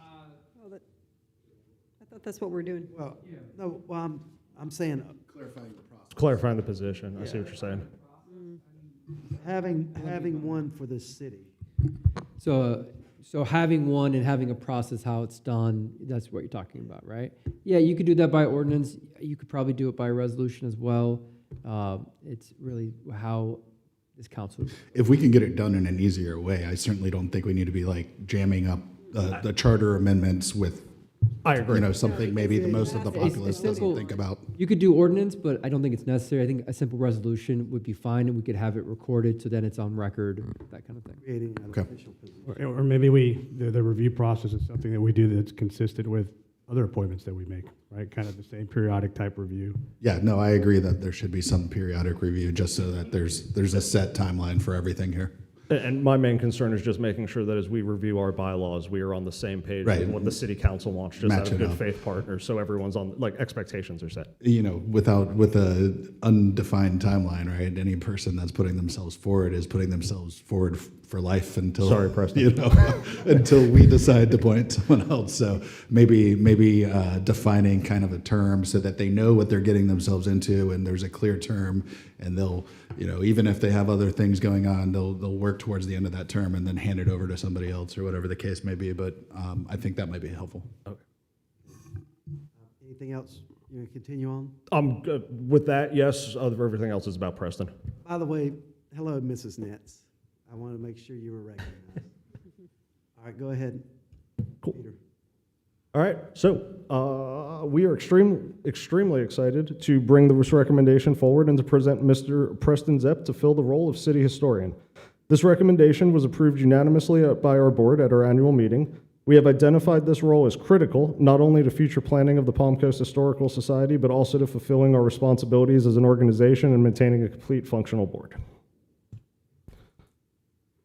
So, again, all things that I'm working through to help kind of define with you guys, but from all the records that we have and indications, the key responsibilities of the city historian are to preserve and oversee the organization of city records and historical materials, advise the city council on historical matters and provide historical context, educate the public through research, publications, program, and now social media platforms, represent the city's history at official municipal events such as building openings, ceremonial functions, or historical marker designations. Why does this role matter? Well, it preserves Palm Coast heritage for future generations, supports informed city planning and strengthens community identity, and connects residents to local history through education and research. A little bit about Mr. Zepp. Mr. Zepp is a U.S. combat veteran who served in Operation Just Cause in Panama, as well as Operation Desert Shield and Storm in the Middle East. He is also a disabled veteran. After returning from military service, he continued serving his community locally as a former Volusia County Corrections Officer, and he also brings extensive leadership management experience from roles with national corporations, including Walmart, Lowe's, and Home Depot. As shown in the photo in the slides, one image on the top captures Preston during his military service alongside fellow service members, and the other highlights 3 generations of military service, Preston, his father, and his eldest son, reflecting a long-standing family commitment to public service and the values that accompany. Can I jump in real quick? Yeah, absolutely. So Just Cause, I saw as you were getting out of your truck, was it the 3rd Ranger bat jumping into Panama? Awesome. Preston's the real deal. Next slide, sorry. So Mr. Zepp is deeply involved in historic preservation and public history throughout Flagler County. He currently serves as the preservation specialist and a board member with the Flagler County Historical Society and is a founding member of the Kings Road Historic District. He also acts as a lead historian and writer for the Kings Road Historic District Public History platform on Facebook, which engages a growing audience of nearly 6,000 followers, where he daily, and if you follow, sometimes hourly, depending upon what Preston has going on, he posts interesting stories, documents, and depiction of a world that has long passed. In addition, he serves on the board of Heritage Crossroads Miles of History and works professionally with Flagler County as the Master Site File Administrator and Historic GIS Mapping Manager. As a public historian and educator, Preston regularly presents and teaches residents of both Flagler County and the city of Palm Coast, showcasing exciting demonstrations, research, and community engagement tactics. He also brings hands-on experience and knowledge in antique and artifact and historical material restoration and preservation.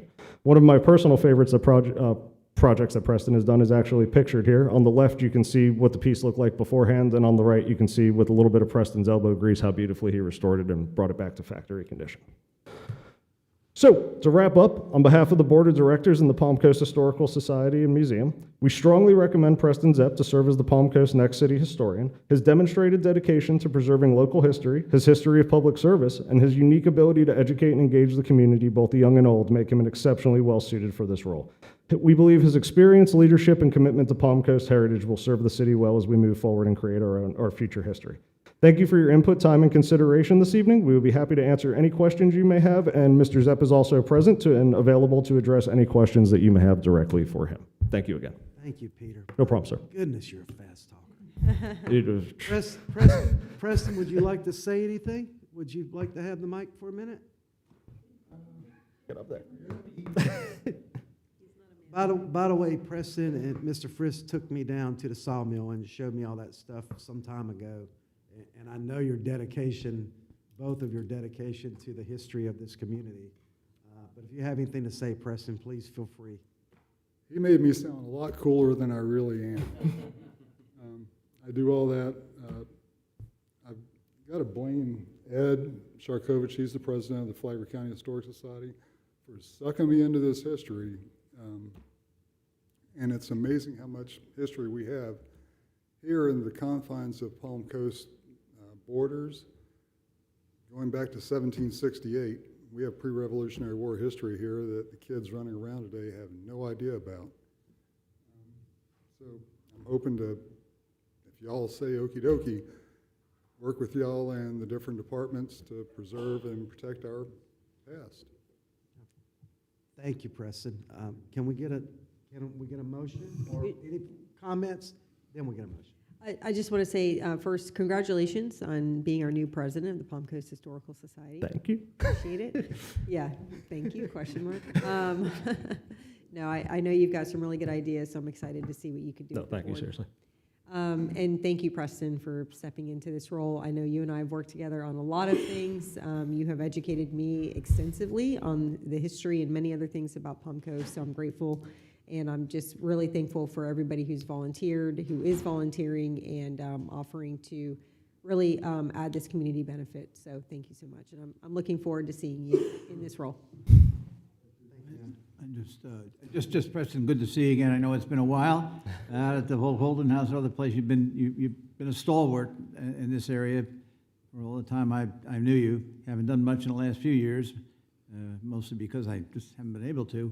But good to see you again, and I think it's a great selection. I'm glad you're willing to volunteer for the position. Thank you, sir. Can we get a motion? Motion to approve. Second. We got a second. Any further discussion by the council? We'll open this for public comment. Yes, sir.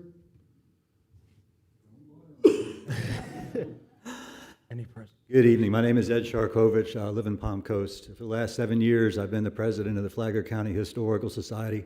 Last week, we had our board meeting, and all 13 of our board members endorsed Preston stepping forward into this role. Truthfully, I can think of no better person to incorporate not only the knowledge of what's taken place in Palm Coast prior to ITT, but also taking his boots, putting them on the ground, and going out and teaching and educating children and their families. I can speak personally for knowing Preston over the years that he is fully dedicated to taking survival skills, life lessons, the lessons of history, how people survived in Flagler County, and putting it into the minds and hearts of kids so that they have lenses on their eyes so that they can understand their present and their future, because history repeats itself. So wholeheartedly, I endorse him, and I look forward to working with him in this new role, as well as with Peter Johnson. I'm excited that he has taken leadership here as well. Thank you. Thank you, sir. Anyone else for public comment?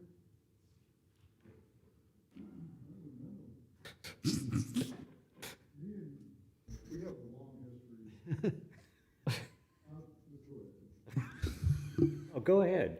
You're doing great. James Fisk, Palm Coast. First of all, congratulations to you. Perfect opportunity for you.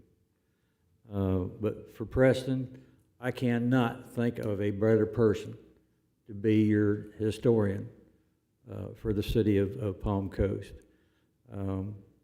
This guy, he oozes historian. He oozes history. He gets out into the swamps. I call him Swamp Man because he gets out there and he does a tremendous amount of research. And with all the everything that he has been able to dig up, it's just incredible.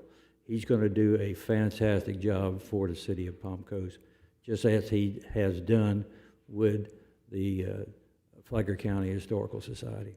So thank you all for voting for him. He's going to do a great job. Thank you all. Thank you, sir. Anyone else? We'll bring it back to the dais. Any follow-ups? Ms. Cook, call the vote. Vice Mayor Pontieri? Yes. Councilmember Gambaro? Yes. Councilmember Miller? Yes. Councilmember Sullivan? Yes. Mayor Norris? Yes. Motion passes unanimously. Thank you and congratulations. You mind if we got a picture? Can we get a picture real quick? Oh, yeah, let's get a picture. Yeah.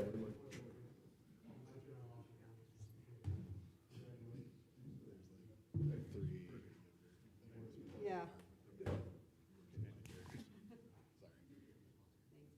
Front and center, Preston. You're the man of the hour.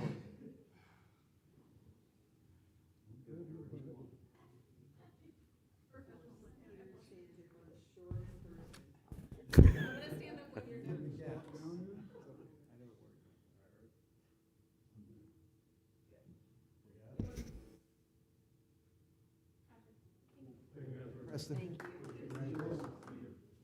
Good to see you. Yes, sir. Thank you. Cool. Thank you, guys. Appreciate it. Yes, sir. Okay, we're moving on to item 8, Resolution 2026 approving a contract with Halifax Paving, Inc., project contingency and approval for expenses for CEI services for the milling and resurfacing and arterial and residential roads throughout the city. Yes, sir. Hello, everybody. So we went through, we already had the first phase of 2025 resurfacing go through you guys. The contractor backed out, so we combined the project. So if you look on the screen, we're looking to go from US 1 all the way to the Hammock Dunes Bridge. We have a couple additions that came through. One of them we're going to have to do, it's striping. We're going to stripe Clubhouse Road, a couple of roundabouts, and if we can help Best Foot Forward, we're going to try to do 2 safety walks for them. And then we're also going to fix some curb. For the lighting plan, we're trying to make an unmountable curb. There's an existing mountable curb, and with that, the lights would have to be set back. And so to save the canopy, we're going to make it non-mountable, and we're going to pull the lights in so we don't have to impact the trees as much. So basically, tonight, we're just looking to get the base bid for this approved and those 2 additions.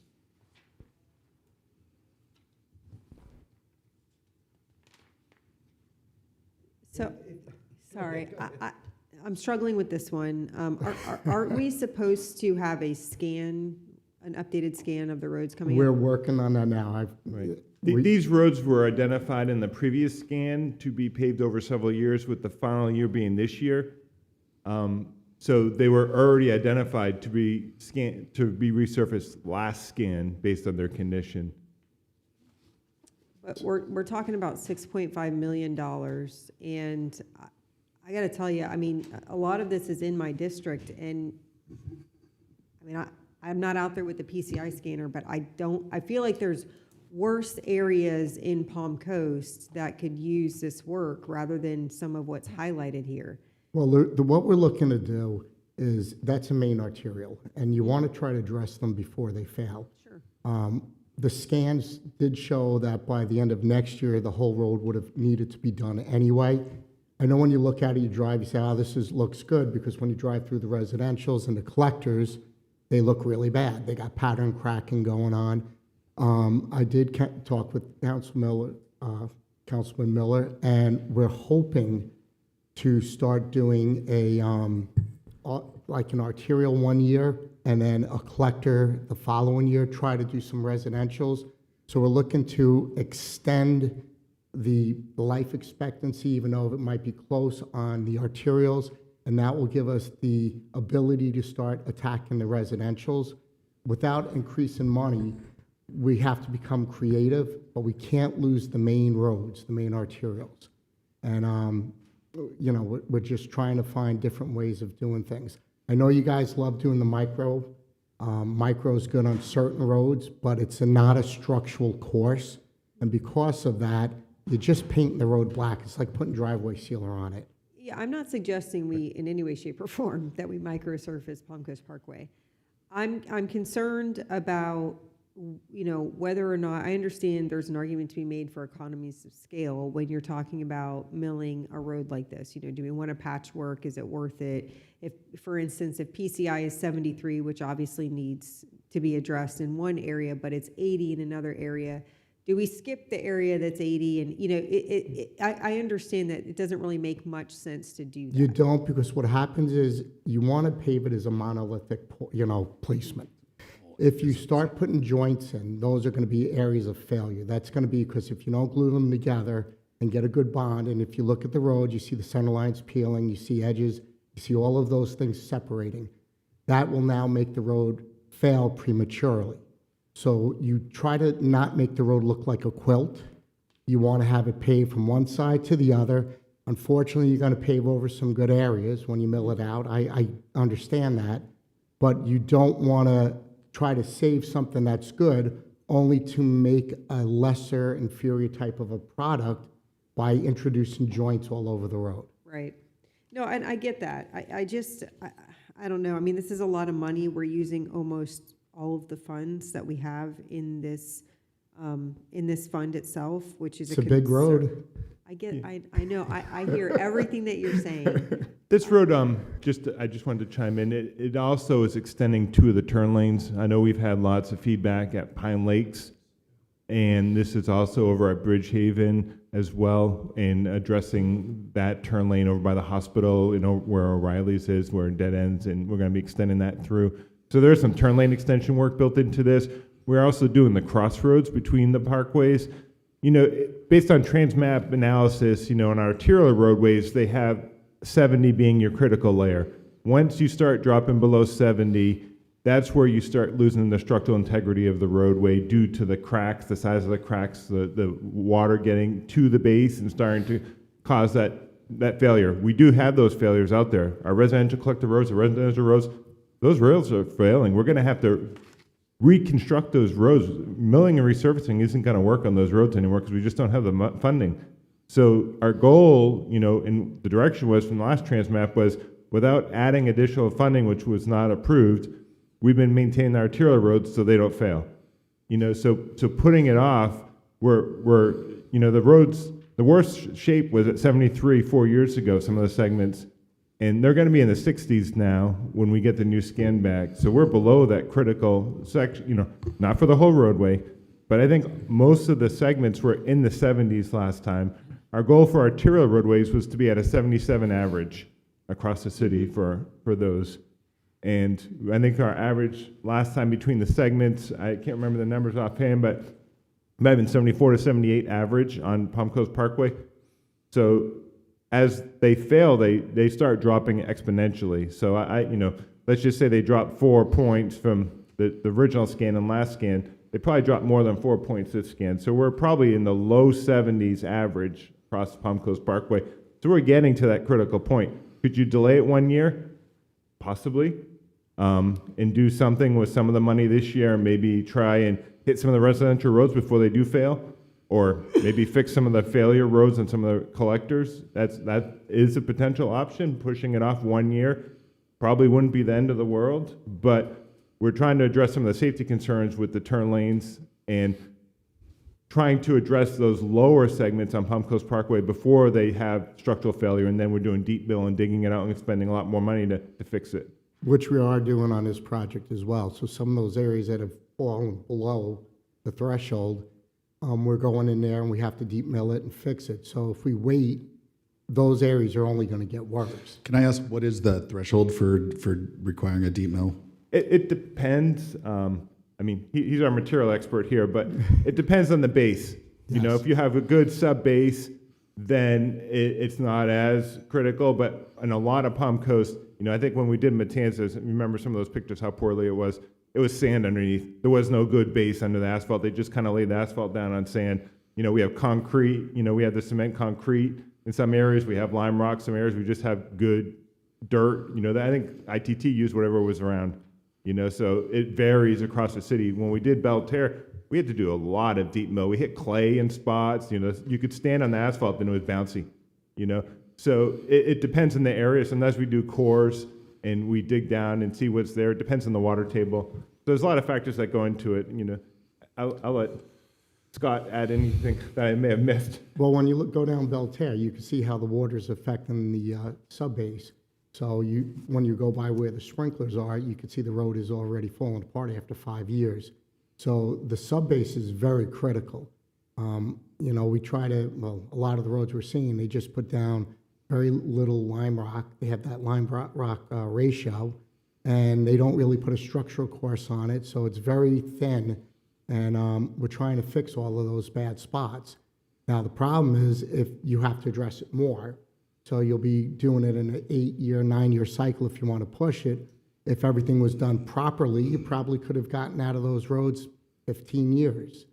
So when you give up in the beginning, you pay the price down the road. Mm-hmm. And if we lose Palm Coast Parkway, now it's a big job, because now if it gets underneath the loop wires where we got some of the loops, it becomes a major reconstruction. Believe me, I'd much rather see some of the pattern failures that we talked about get fixed in those residential roads, even the collectors we've been looking at, but you can't lose your arterials. So when we had spoken via email, you said that in 2022, the overall PCI of Palm Coast Parkway was 78 to 80, with some areas as low as Correct. 73. That was obviously in 2022. What do we expect is the normal rate of reduction? It accelerates. So it's not a linear, it doesn't come down linearly. It starts to, accelerate. Mm-hmm. It's an exponential type of a curve.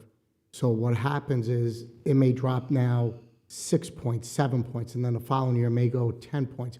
Because once the sub-base, you lose the sub-base, that's when you go out and you get the pattern cracks. That's when you start seeing the tears, the things separating from the joints. So it's the longer you play that gamble, the worse the price is going to be if you're wrong. Mm-hmm. We could say, oh, we're going to go 1 year, and I think you probably could get away with 1 year, but you're going to increase your deep fixes. That I can tell you right now. So Palm Coast Parkway only gave me a little bit of heartburn. The ones that really, I'm just curious, because the staff background says, the following side streets in between Palm Coast Parkway westbound and eastbound, Bridgehaven, Corporate, Pinecone, Deandra, Harbor Center Way, Florida Park Drive, Clubhouse, Colbert, and Fairway Circle, will be milled 1.5 inches and replaced with 1.5 inches of asphalt. Do Yes. all those absolutely need it? I mean, that's what I'm more curious about. Are we doing things that don't need to be done with this very valuable money? The answer is probably. You're probably hitting good spots. But the thing is, when you remobilize to come in and address that, now you lose it on the other end. You know, when we go out and hit something, yeah, it hurts when you have to do something that's good. But at the same time, when are you going to come back to it? So if we leave one or two of those side streets, and now we're hitting some residentials, and then we go up to Matanzas, or we hit Belterre, we may not go back to that for 7 or 8 years. Now you have roads that are in between major arteries failing. Now it's going to be a big problem to get back there to do one street. So now you're going to pay double, triple just to get that one street. It's a balancing act. And as an engineer, you do everything more conservative because you don't want to come back because money is tight. If you don't have money to do it the first time, you don't have to do it the second time. So that's our approach when we try to fix the roads. Believe me, there's roads I drive down, and I say, man, I'd love to do Palm Harbor. You know, I'd love to do that section by the high school at Matanzas. There's a lot of sections I like to do. The collector roads, you hit basically the E and the P section. Those roads, I don't know what they paved them on because they're worse than some of the roads that were built decades ago. Yeah, that's kind of my point. I mean, I feel like let's say we were to approve Palm Coast Parkway and say, let's do the scan of these other roads first, see if there's other roads that are out there that are worse off, because I feel like there are. Okay. And I understand your point. Hey, while we're there, let's knock it out. It could be cheaper. But my point is, I don't feel like I have enough information regarding the condition of these other roads to just say, sure, let's spend $1 million, millions of dollars Right. milling them. Palm Coast Parkway, it's a main road. We know that's a really important thoroughfare. We're going to add some turn lanes for safety. Okay, you got me. I'm with you. But some of these other ones, I don't feel like I have enough information. And knowing that we have a scan coming up, I'm just hesitant to say we're going to throw millions of dollars at those when there could be worse off that we should be. Well, those side roads aren't going to be millions of dollars. Most of your cost is going to come from mobilization, MPT. So that's why you try to incorporate all of that stuff. It's in the setup. So to miss those roads to save that nickel, you're going to spend $1 to come back and get it. So it's really not a practical way of doing it. I agree. It's wasteful to come back and hit something that is in fair condition. None of those roads in this city in that area are in good shape. The scans tell you that from 22. So it's not like you're talking to me about a road that's, bang, it's fantastic. We're looking at roads that are C+. That was in 22. 4 years later, they may be C- as D+, and they're going to deteriorate faster. We did the scans. You asked for the scans. We had them. We see the decline. It was council that wanted to save the arterial roads, which we're doing. We already approved the first half of it. We're just going to complete the cycle, get it done, because we got a better bang for the buck by including everything in one shot. Now if you want to say the lights for the curb, we could have paved in between, I would say, what would be Belterre, in between the two, the east and westbound. That's going to cost just as much money than to fix the curb. But if we come back and do it, you're going to pay another $200,000, $300,000 more. So we already gave up something to do something else. We've already now figured out how to do the striping. We're now taking our striping program, we're putting it on the onus of the contractor so we get a better price because they're doing more and the contractor's responsible.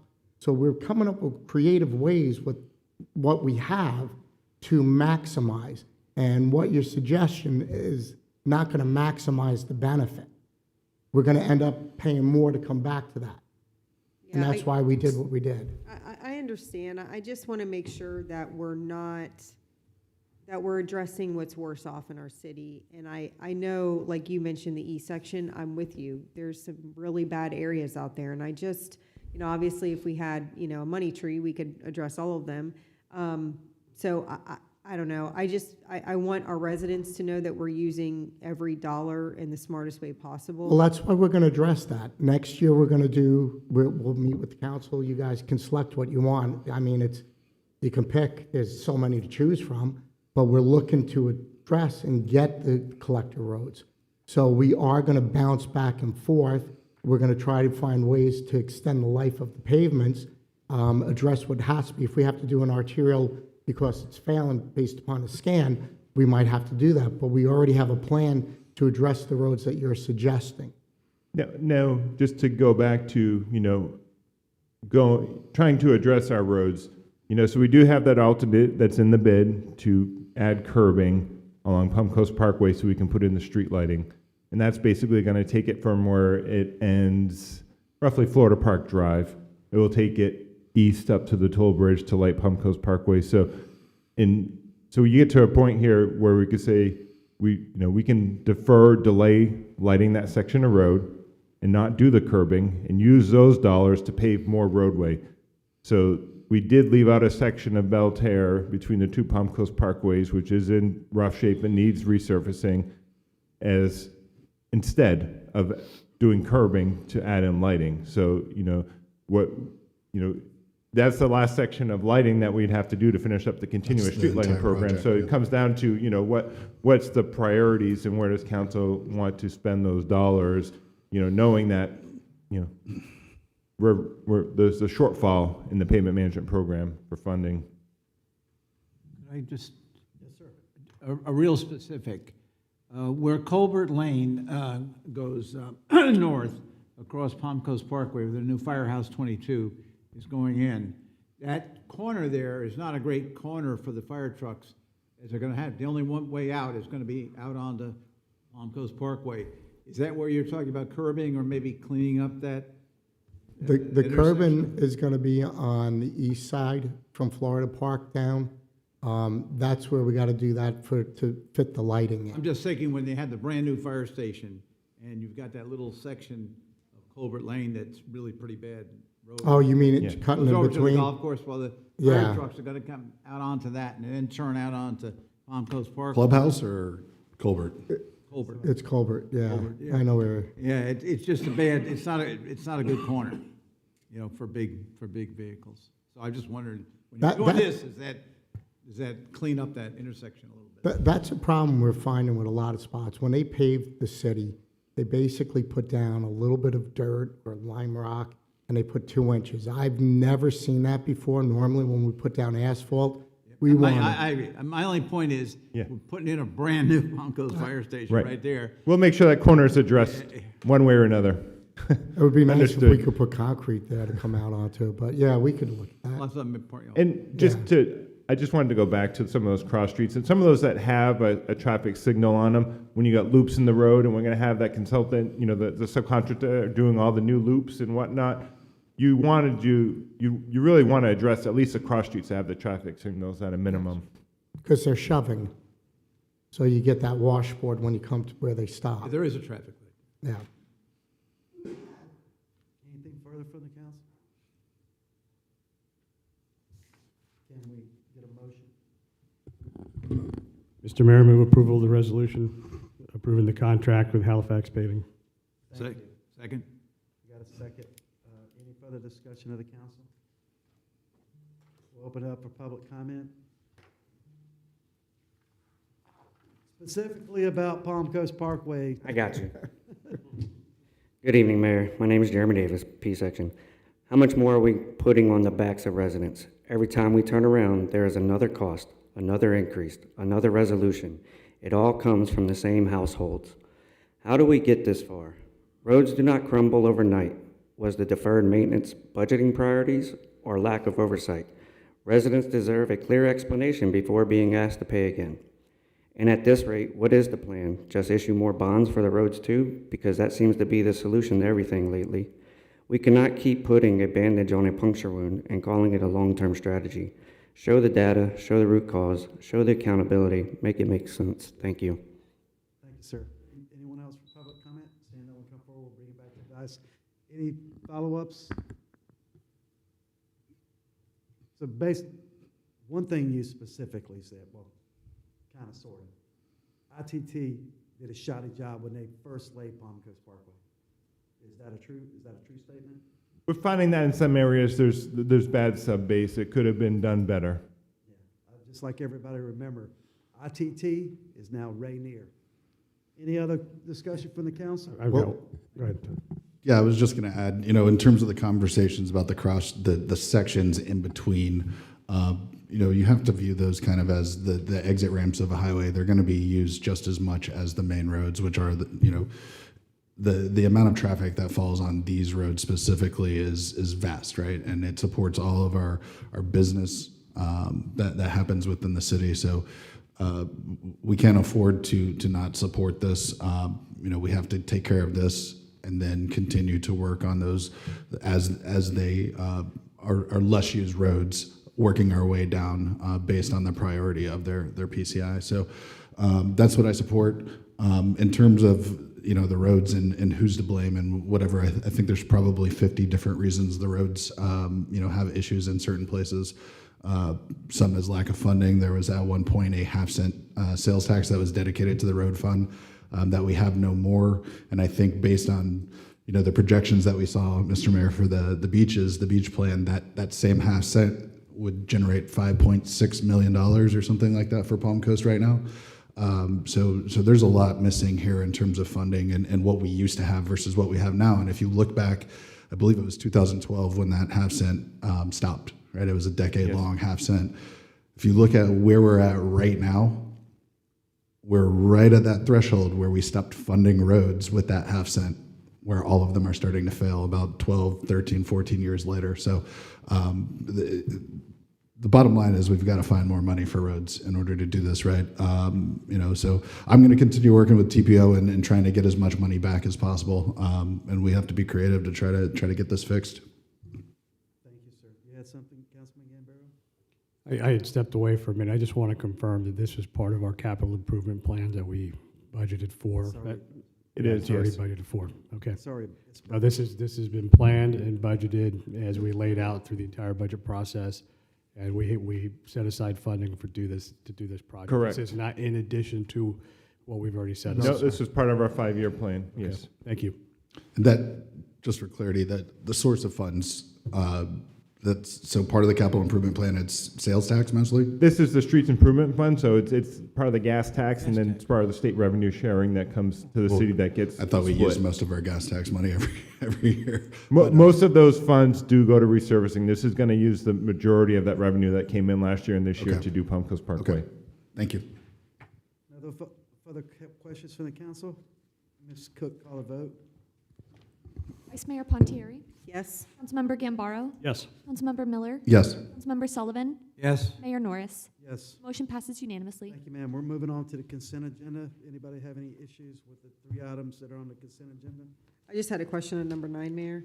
Yes, ma'am. Have there been any increases in the price or the charges for this contract? This is a Renina question. Is she still with us? 9. 9 or 10? It's a resolution approving master services agreement with Mediquick Urgent Care Services. Is it, has 10. the agenda changed? Yes, with the new agenda. Sorry. I have my printed packet that I write all over and make notes Oh, on. he couldn't know anything. So I apologize. Agenda number 10. The regular charges did not go up. The only thing that went up was the vaccines for like Hep B and that series. Okay. What percentage did they go up? Do we know how much? I guess the bottom line is, do we know, have we projected how much more we're going to be spending on the contract? Well, that all depends on how many people we hire and how many people get hurt and how many people, all of those ifs. But this year we spent $40,100. Okay. So we don't expect to spend more than $40,000, maybe $41,000 next year. Okay. It's been averaging about the same for the last 3 years. Okay, thank you. Anything else on the consent agenda? I had just a question about 9. I don't know who can help with that.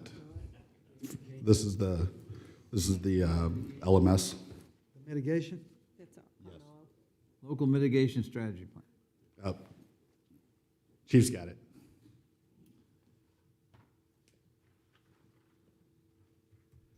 Councilman, I'm sorry, can you refresh the question? Kyle Berryhill, Palm Coast Fire Department. Yeah, so just, I'm trying to get an understanding of this.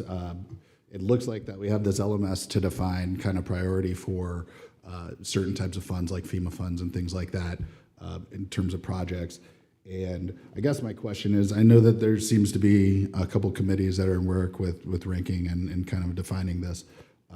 But I just want to understand, part of the resolution talks about like preparing the necessary documents. That is very broad. It talks about city manager or a designee is then authorized to amend future amendments in an interlocal agreement, which I don't have that or know what that is right now anyways. So it just kind of is very vague to me about what's happening here. Yes, sir. So the local mitigation strategy work group is something that is run through the Flagler County Emergency Management Division. And Jonathan was here tonight to discuss this, but we anticipated a later evening. And so the deputy city manager and I told him that we could help with this process.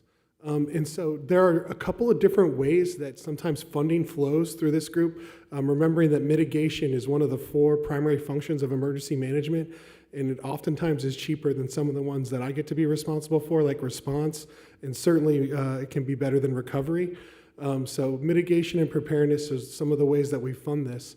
And then there are several different kind of avenues that these monies flow through, and then we have a seat at a table with the other municipalities and the county to have a vote on helping to rank projects that go before this committee. And they don't necessarily, to tell you exactly how each project works is not necessarily the way that the funding flows. We have 2 things kind of in process right now. There's a specific opportunity to fund for something that we've already done a lot of, which is stormwater planning, like a stormwater master plan. We're kind of really well established there, but there's some other things related to hurricane mitigation that we're going to be looking at. It's important to note, if you look at the projects on the current LMS list, 3 of the 4 highest and most available for funding are Palm Coast projects, 2 different PEP tank related items, and 1 related to doing significant improvements to our manhole covers that are part of the I&I issue that we can sometimes have with wastewater. And then 6 of the top 9 funded projects, scored projects, are our projects. In this process, we've consistently advocated for our voice and I would say that County EM is one of our best partners in helping us to secure funding. But it's also important to note that through this process and through all grant processes, it's hard to get money for things that the grantor doesn't want to fund. In fact, I would say it's impossible and it's a waste of time, right? So in these situations, we're trying really hard to make sure that our infrastructure priorities are as ready to go as they can be. And when we see funding coming down the line, and it doesn't always tell us, sometimes it's far away. You'll see some pretty far away storms that we're going to still anticipate receiving some funding from related to some of these projects. But sometimes it comes really fast. So trying to be prepared as we can through doing the things that we know are important to our community is how we help to, be eligible to use federal dollars that flow through the state, that flow through the county to help fund things like manhole covers in the B section, which is one of the places where we know this is a thing that's important. Did that help? Yes, no, absolutely. I guess the next follow-on question for me would be, in terms of these projects, and then we're ranking them, advocating for them and things like that, I would assume that some of this funding that we potentially would be receiving would also require kind of local matches or matches from the municipality. Sometimes yes, sometimes no. Okay. So sometimes yes, sometimes no. It depends on, the funding that comes down sometimes is related to different categories of FEMA-related funding. And so if X dollars gets committed to Florida for, something like Helene, they'll look at, some, response funding, some recovery funding, and then once they've funded those things, they'll take the delta of those dollars, and they'll even reach out to counties that maybe touch the edges, that have mitigation projects that are in the spirit of the funding. And LMS helps us to prioritize in the county where those things go. So sometimes there are match requirements, but not always. And so these projects, are they projects that we've identified and budgeted for, but we just haven't gotten there yet, for the most part? Yeah, certainly the best you can do is when you have things that are shelf ready. So sometimes when we have things that are identified, but are looking for funding, that helps us. I'm not aware of a situation where we struggled in the grant process because we hadn't identified funding, and then the processes usually play out so that there be an opportunity for this council to identify. They're not 3-month things. Right. Right. So they stretch across budget cycles. So their eligibility, if there's match availability, or for, let's say we're going to get $300,000 for something, but if you were able to fund it additionally, we could make that money go farther, similar to what we were just saying about mobilization costs. So all those kind of things are in play, and it is, tapping into one of the ways that we fund protecting some infrastructure in our community. Okay, yeah, no, and I appreciate that, and I definitely, I don't want to inhibit our ability to be reactive, especially when funding pops up that maybe we could take advantage of. I just also want to make sure that it's stuff that we've all identified and the council's agreed on in terms of whatever the plan, whether it's the stormwater master plan or another master plan that we have in place, that those things are kind of already identified and approved projects rather than something maybe popping up that doesn't come to council. But we have to act fast because it's a 30-day window or whatever the case may be. Yes, sir. I think that we're using infrastructure plans that you've seen and approved when we're trying to determine what kind of projects are going forward. Okay, thank you very much. I appreciate it, Chief. Yes, sir. Any other issues with the consent agenda? Mr. Mayor, move approval of the consent agenda. Second. We got a second. We'll open up for public comment. Jeremy, you got anything? Bring it back to the dais. Ms. Cook, call the vote. Vice Mayor Pontieri? Yes. Councilmember Gambaro? Yes. Councilmember Miller? Yes. Councilmember Sullivan? Yes. Mayor Norris? Yes. Motion passes unanimously. We'll move on to our final public participation. Jeremy, please. Good evening, Mayor and Council. My name is Jeremy Davis, P section. I want to talk about pattern and accountability. We recently approved up to $330 million in utility bond debt. That is a long-term financial obligation placed on homeowners because infrastructure needs major investment. When borrowing reaches that scale, it signals imbalance somewhere between growth, infrastructure, planning, and physical discipline. And that leads to a simple question. Why do we keep repeating the same cycle? Growth continues, infrastructure falls behind, borrowing increases, homeowners carry the cost. At some point, we have to ask whether this model is sustainable or whether we are normalizing debt instead of correcting the imbalance. I also want to acknowledge the resident who spoke earlier about flooding. When the answer residents are given is to litigate, that is not a small thing. Litigation is expensive, time-consuming, and stressful. Most homeowners are not looking to sue their city, they're looking for solutions. When flooding issues reach the point where residents feel pushed toward court, that signals a breakdown somewhere in planning, accountability, or resolution. That is not healthy governance.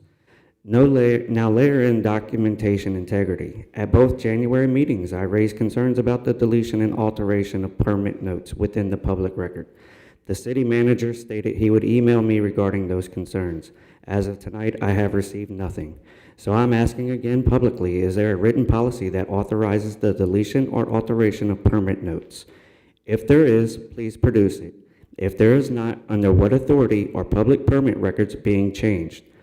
Permit notes document inspections and compliance history. They are relied upon by homeowners and future property owners. When notes are deleted or rewritten without a clearly published policy, public confidence erodes. Combine that with large-scale borrowing, continued growth, and residents being told to litigate flooding issues, and people begin to question whether structural discipline truly exists. This is not about accusation. It is about alignment. Alignment between growth and infrastructure, alignment between borrowing and long-term sustainability, alignment between documentation and transparency. Mayor, you said persistence is key. You are right. I will remain persistent in asking for measurable physical responsibility, documented process integrity, and real solutions before residents are told to go hire attorneys. because homeowners should not be financing repeated cycles while basic transparency questions remain unanswered. Thank you. Thank you, sir. Anyone else for public comment? Seeing no one come forward, we'll bring it back to the dais. City Manager, please follow up on that, will you please? Staff already has, but I will reinforce. All right, thank you, sir. Yes, sir, it's been covered exhaustively. Okay, that was it for public participation. We'll bring it back. Matters not on the agenda for the council. What you got? For the life of me, I can't remember earlier, we had talked about a couple things that were like, oh, we'll get to it when we get to the end of the meeting, but now I can't remember what they were. One of them, I think, what was that? Which specific portion of it? Your parks, you guys are dealing with public parks.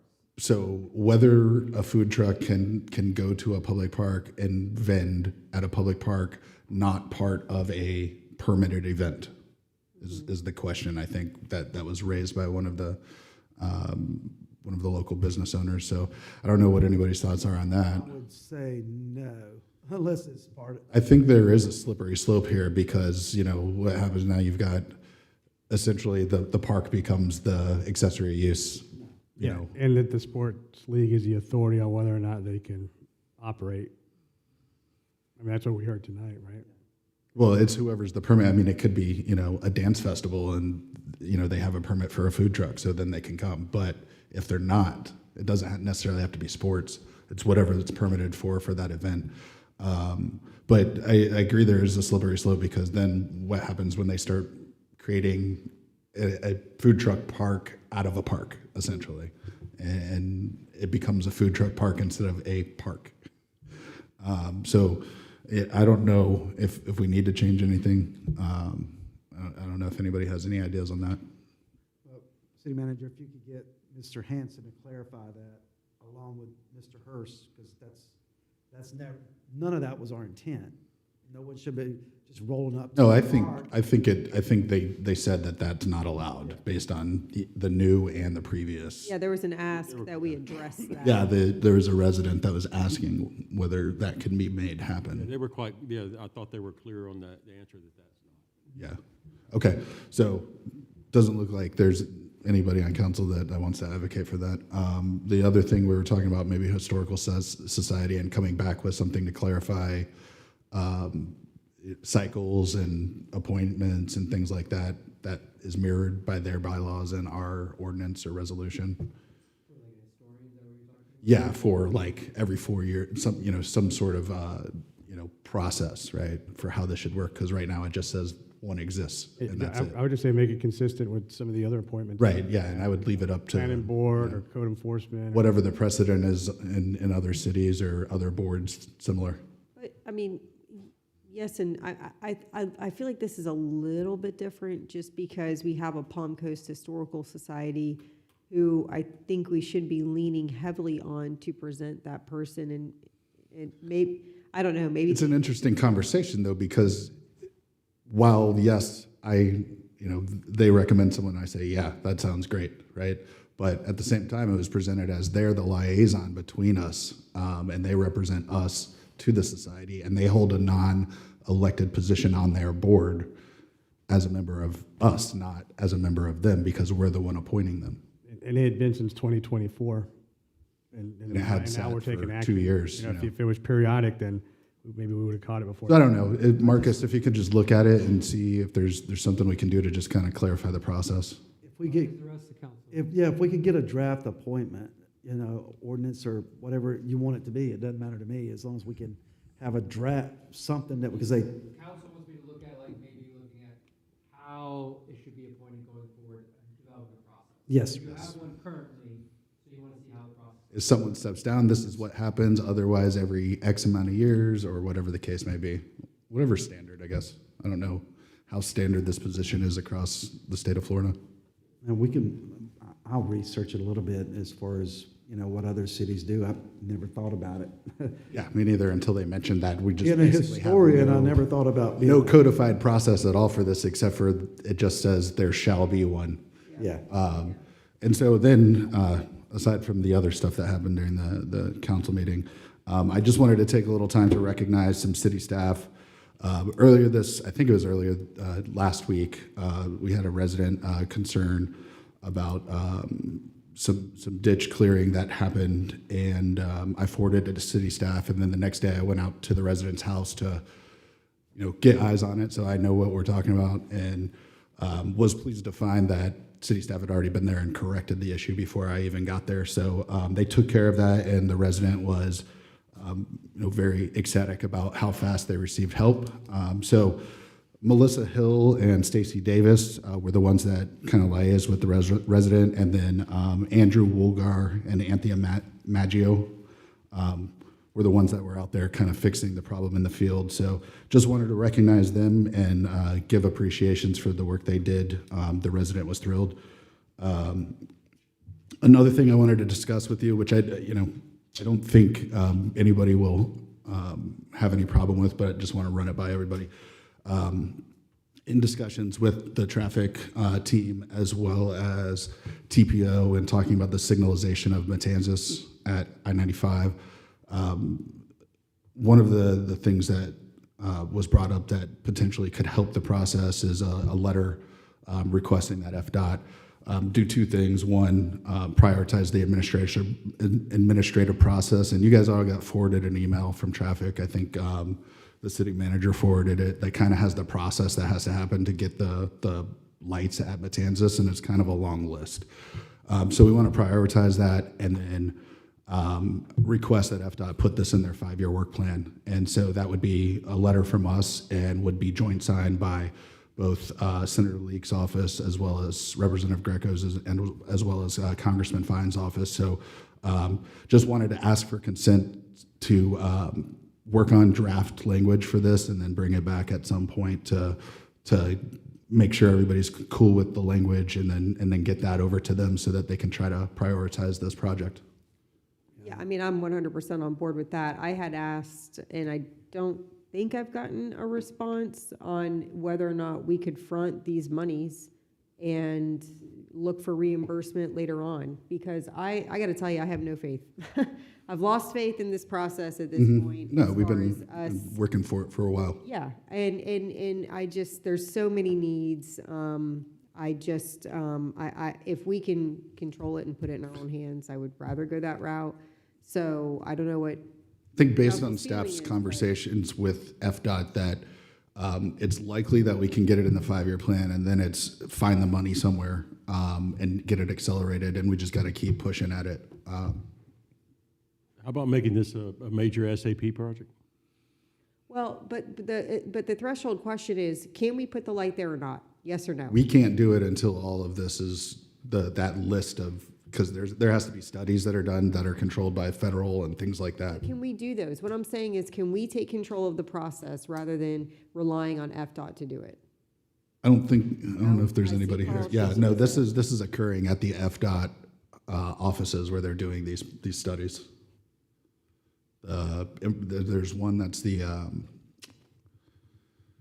it's like IOAR. I forget what the acronym stands for, but that's one of the primary things that has to occur before anything else can occur going forward. So this letter would be to ask for them to prioritize that and get this done in 1 month, what they were planning on doing in 3 or 4 months. Yeah, I mean, I'm all on board. I guess, sorry to sound like Debbie Downer. No, I know. Just- We I can don't- only try what we can try, right? Yeah, no, I mean, I'm on board. I just, I feel like if there's any, other than writing a letter, if there's anything that we can do to speed the process up, if we can take control of any portion of it, then I'm all on board for. I think the doing problem is that because it's federal in terms of the highway, highway, a yeah. lot of our leeway in terms of this. Normally in like state road situations, they would say, sure, go ahead and pay for everything and do it, and we'll just review it and check the box. But they won't do that in this case because it's a federal highway system. So he has consensus from the group. Okay. All right. Anything else, Councilman Miller? Number 3, I know you guys have been patiently waiting for me to return to my sports updates, but Go Gators. Go Gators. Florida Gators played 2 games against ranked opponents in basketball this week, winning by a combined margin of 70 points. So just wanted to note that. Dominant victories back-to-back. So looking forward to them ramping up You better get as the tournament approaches. nothing else matters except the tournament. All right, next slide. Who's the reigning tournament champion? Oh. Next slide, what you got? All right, I'll do Vice Mayor. the first two quick ones. I know when we had talked about the utility bond, there was some discussion as with regards to the numbers possibly changing, the overall payment schedule kind of maybe changing depending on rates and whether or not, there's been the growth that we projected, all of those things. I don't know if we as council landed on staff coming back and confirming with us what those numbers actually look like as soon as we have them locked in, but I would ask for consensus that we get that from staff when we have it. Oh, well, we should definitely get that before it's executed. Certainly. Okay. What the final Yes. rate and payment structure Correct. looks like, yeah, okay. And then the second quick one is the calendar. I'm seeing that we're, the meeting calendar coming up. We've got SAP. And I know usually prior to our SAP meeting, Person. we have one-on-ones, and I haven't seen those scheduled. Now, I admittedly have a lot of emails, but I've been trying to keep an eye out for that. Are we not planning on setting those? I know we're gonna be in Tallahassee, so there's limited time, but I wanted to see what the status of that is. Yes, Mayor, City Council, if you'll recall from the risk and efficiency assessment in one of the mitigating activities, it had suggested that we do the annual community survey in advance of the strategic action plan. So the survey has launched. I will be giving you an update at your next business meeting, just where we are on your current priorities.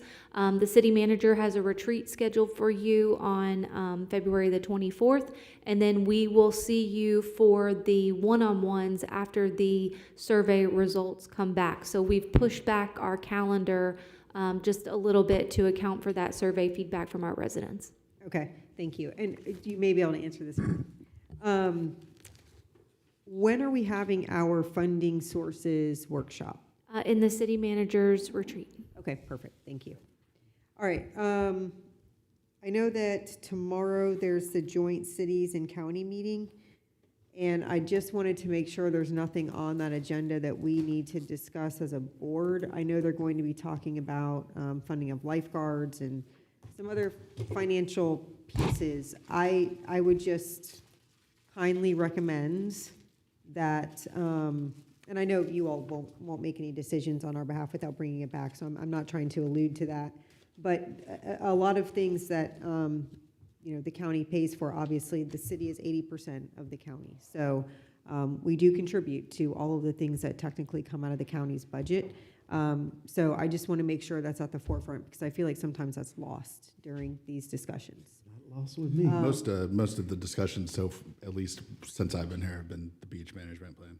Yeah. Well, But there is one thing. And the lifeguard. And that's included, though. I mean, if you think about, there's already dedicated funding from ad valorem that goes to beach management. So we do pay towards the beach management. And again, I think that that's sometimes lost. So I just wanted to. No, 100%. And I think, as you said, when we're having those conversations, we'll say, this is Councilman Miller's personal opinion.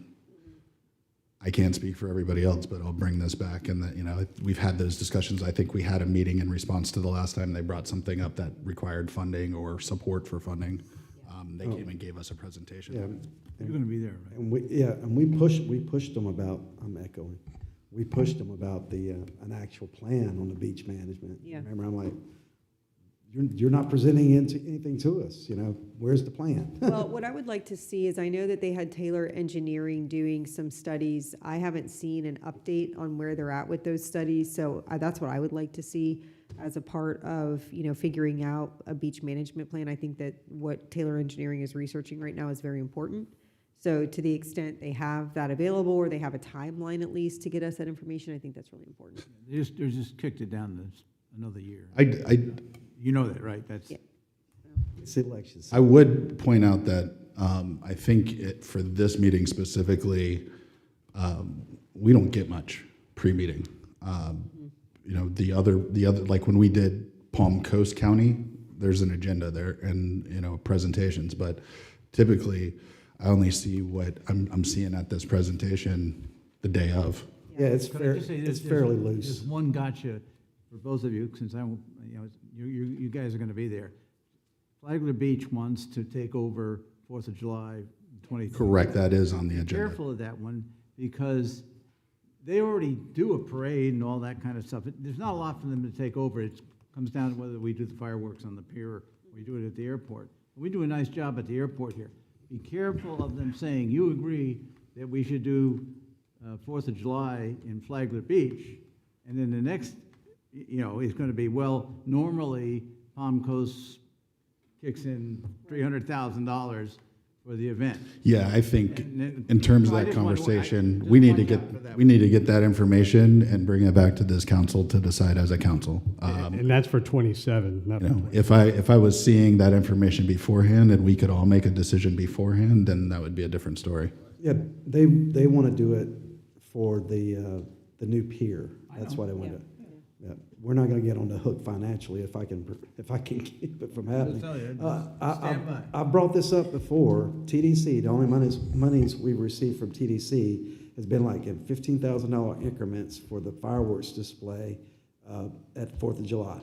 The other money, that's $500,000 or $700,000 $740,000. for the Southern Recreation Center. That's That all came to us. that's all the money we have received from the TDC since its inception. I don't think that's true, but I'll go back and check. What's that? Indian Trails. Oh, I'm sorry. There was a little bit out there too. My bad. Yeah, I don't want to go off on a tangent, but I am fighting to getting us those funds back. So I definitely agree that we need to invest in other things. But again, I don't want to go on a tangent. So the last thing is, we had discussed the Parks and Rec CIP. I got a 5-year outlook from city manager, and I just had some questions about the financials. When you look at the bottom for fiscal year 26, it says that the available funds at the end of the year are $4.7 million, and I just don't feel like that can possibly be correct. Coming up to address that or answer that question. That was at the end of 26. Mm-hmm. Yeah, and those are based on projected revenues for 26 as well. So those are based on assumed permits, occurring this year as well. And based on what the rate consultant recommended, we carry 1 year revenue as a carryover, because you don't want to go into the next year spending dollars that you hope to collect in impact fees if, say, there's a slowdown in permit activity. So we try and bank some dollars. Now, the issue with our recreation impact fee fund is, they only can pay for about 50% of the project, Can you repeat that? I'm sorry. You only can use impact fees on about just over 50% of the project. I think 46.71% has to come from another source. So what we show in that year is, I think we only have a few projects that actually have a match. I think we have the Fire Station 22 conversion with the parking lot expansion is programmed, and that's funded with a match from the Capital Projects Fund. Then we have additional lighting at the sports field complex at the school. So we are getting some updated numbers, which is good. We got Musco numbers back, which are less than what was projected, but that match is also going to come from Capital Projects Fund. I believe we have some Y dollars in there, but that match is coming from the CRA, because it's within the town center. So we're fortunate we can use those dollars. And I think we had a few dollars for working at the cultural arts facility, the stage and the Y, trying to come up with a master plan of how all that's going to work together as a future ultimate facility there. We had a few dollars in there as a match, and maybe some additional dollars at Southern Rec. We had some other projects listed. The Long Creek Nature Preserve, we got those lands, and half the fund came from the state, and we're obligated to construct something out there. We've been kicking the can on the road for 10 years or more now, and that project's in there, but the match isn't funded. There's no money. The Capital Projects Fund, is primarily used to do R&R in our parks and facilities and to fund the MOC. So a lot of those projects in that 4th and 5th year, there is no match. We have some sports complex in there as well, but the match is unfunded. Mm-hmm. So we may have some impact fee funds, but we can't spend them because we don't have a match. Well, I mean, I think we'd have to take whatever monies we're talking about that we might have as a part of SAP and dedicate them towards maybe a Parks and Rec, like use them as a match for one of these projects. Right, if we can use another source of funds besides the capital projects fund as a match, that'd be what would be needed. Okay, and the projection, so the dwelling units is projected at 1,038. I see that we've kept that flat through fiscal year 30, and then it goes down. How did we come up with this initial figure? It was working with planning and the rate consultant. It was done on a 5-year increment.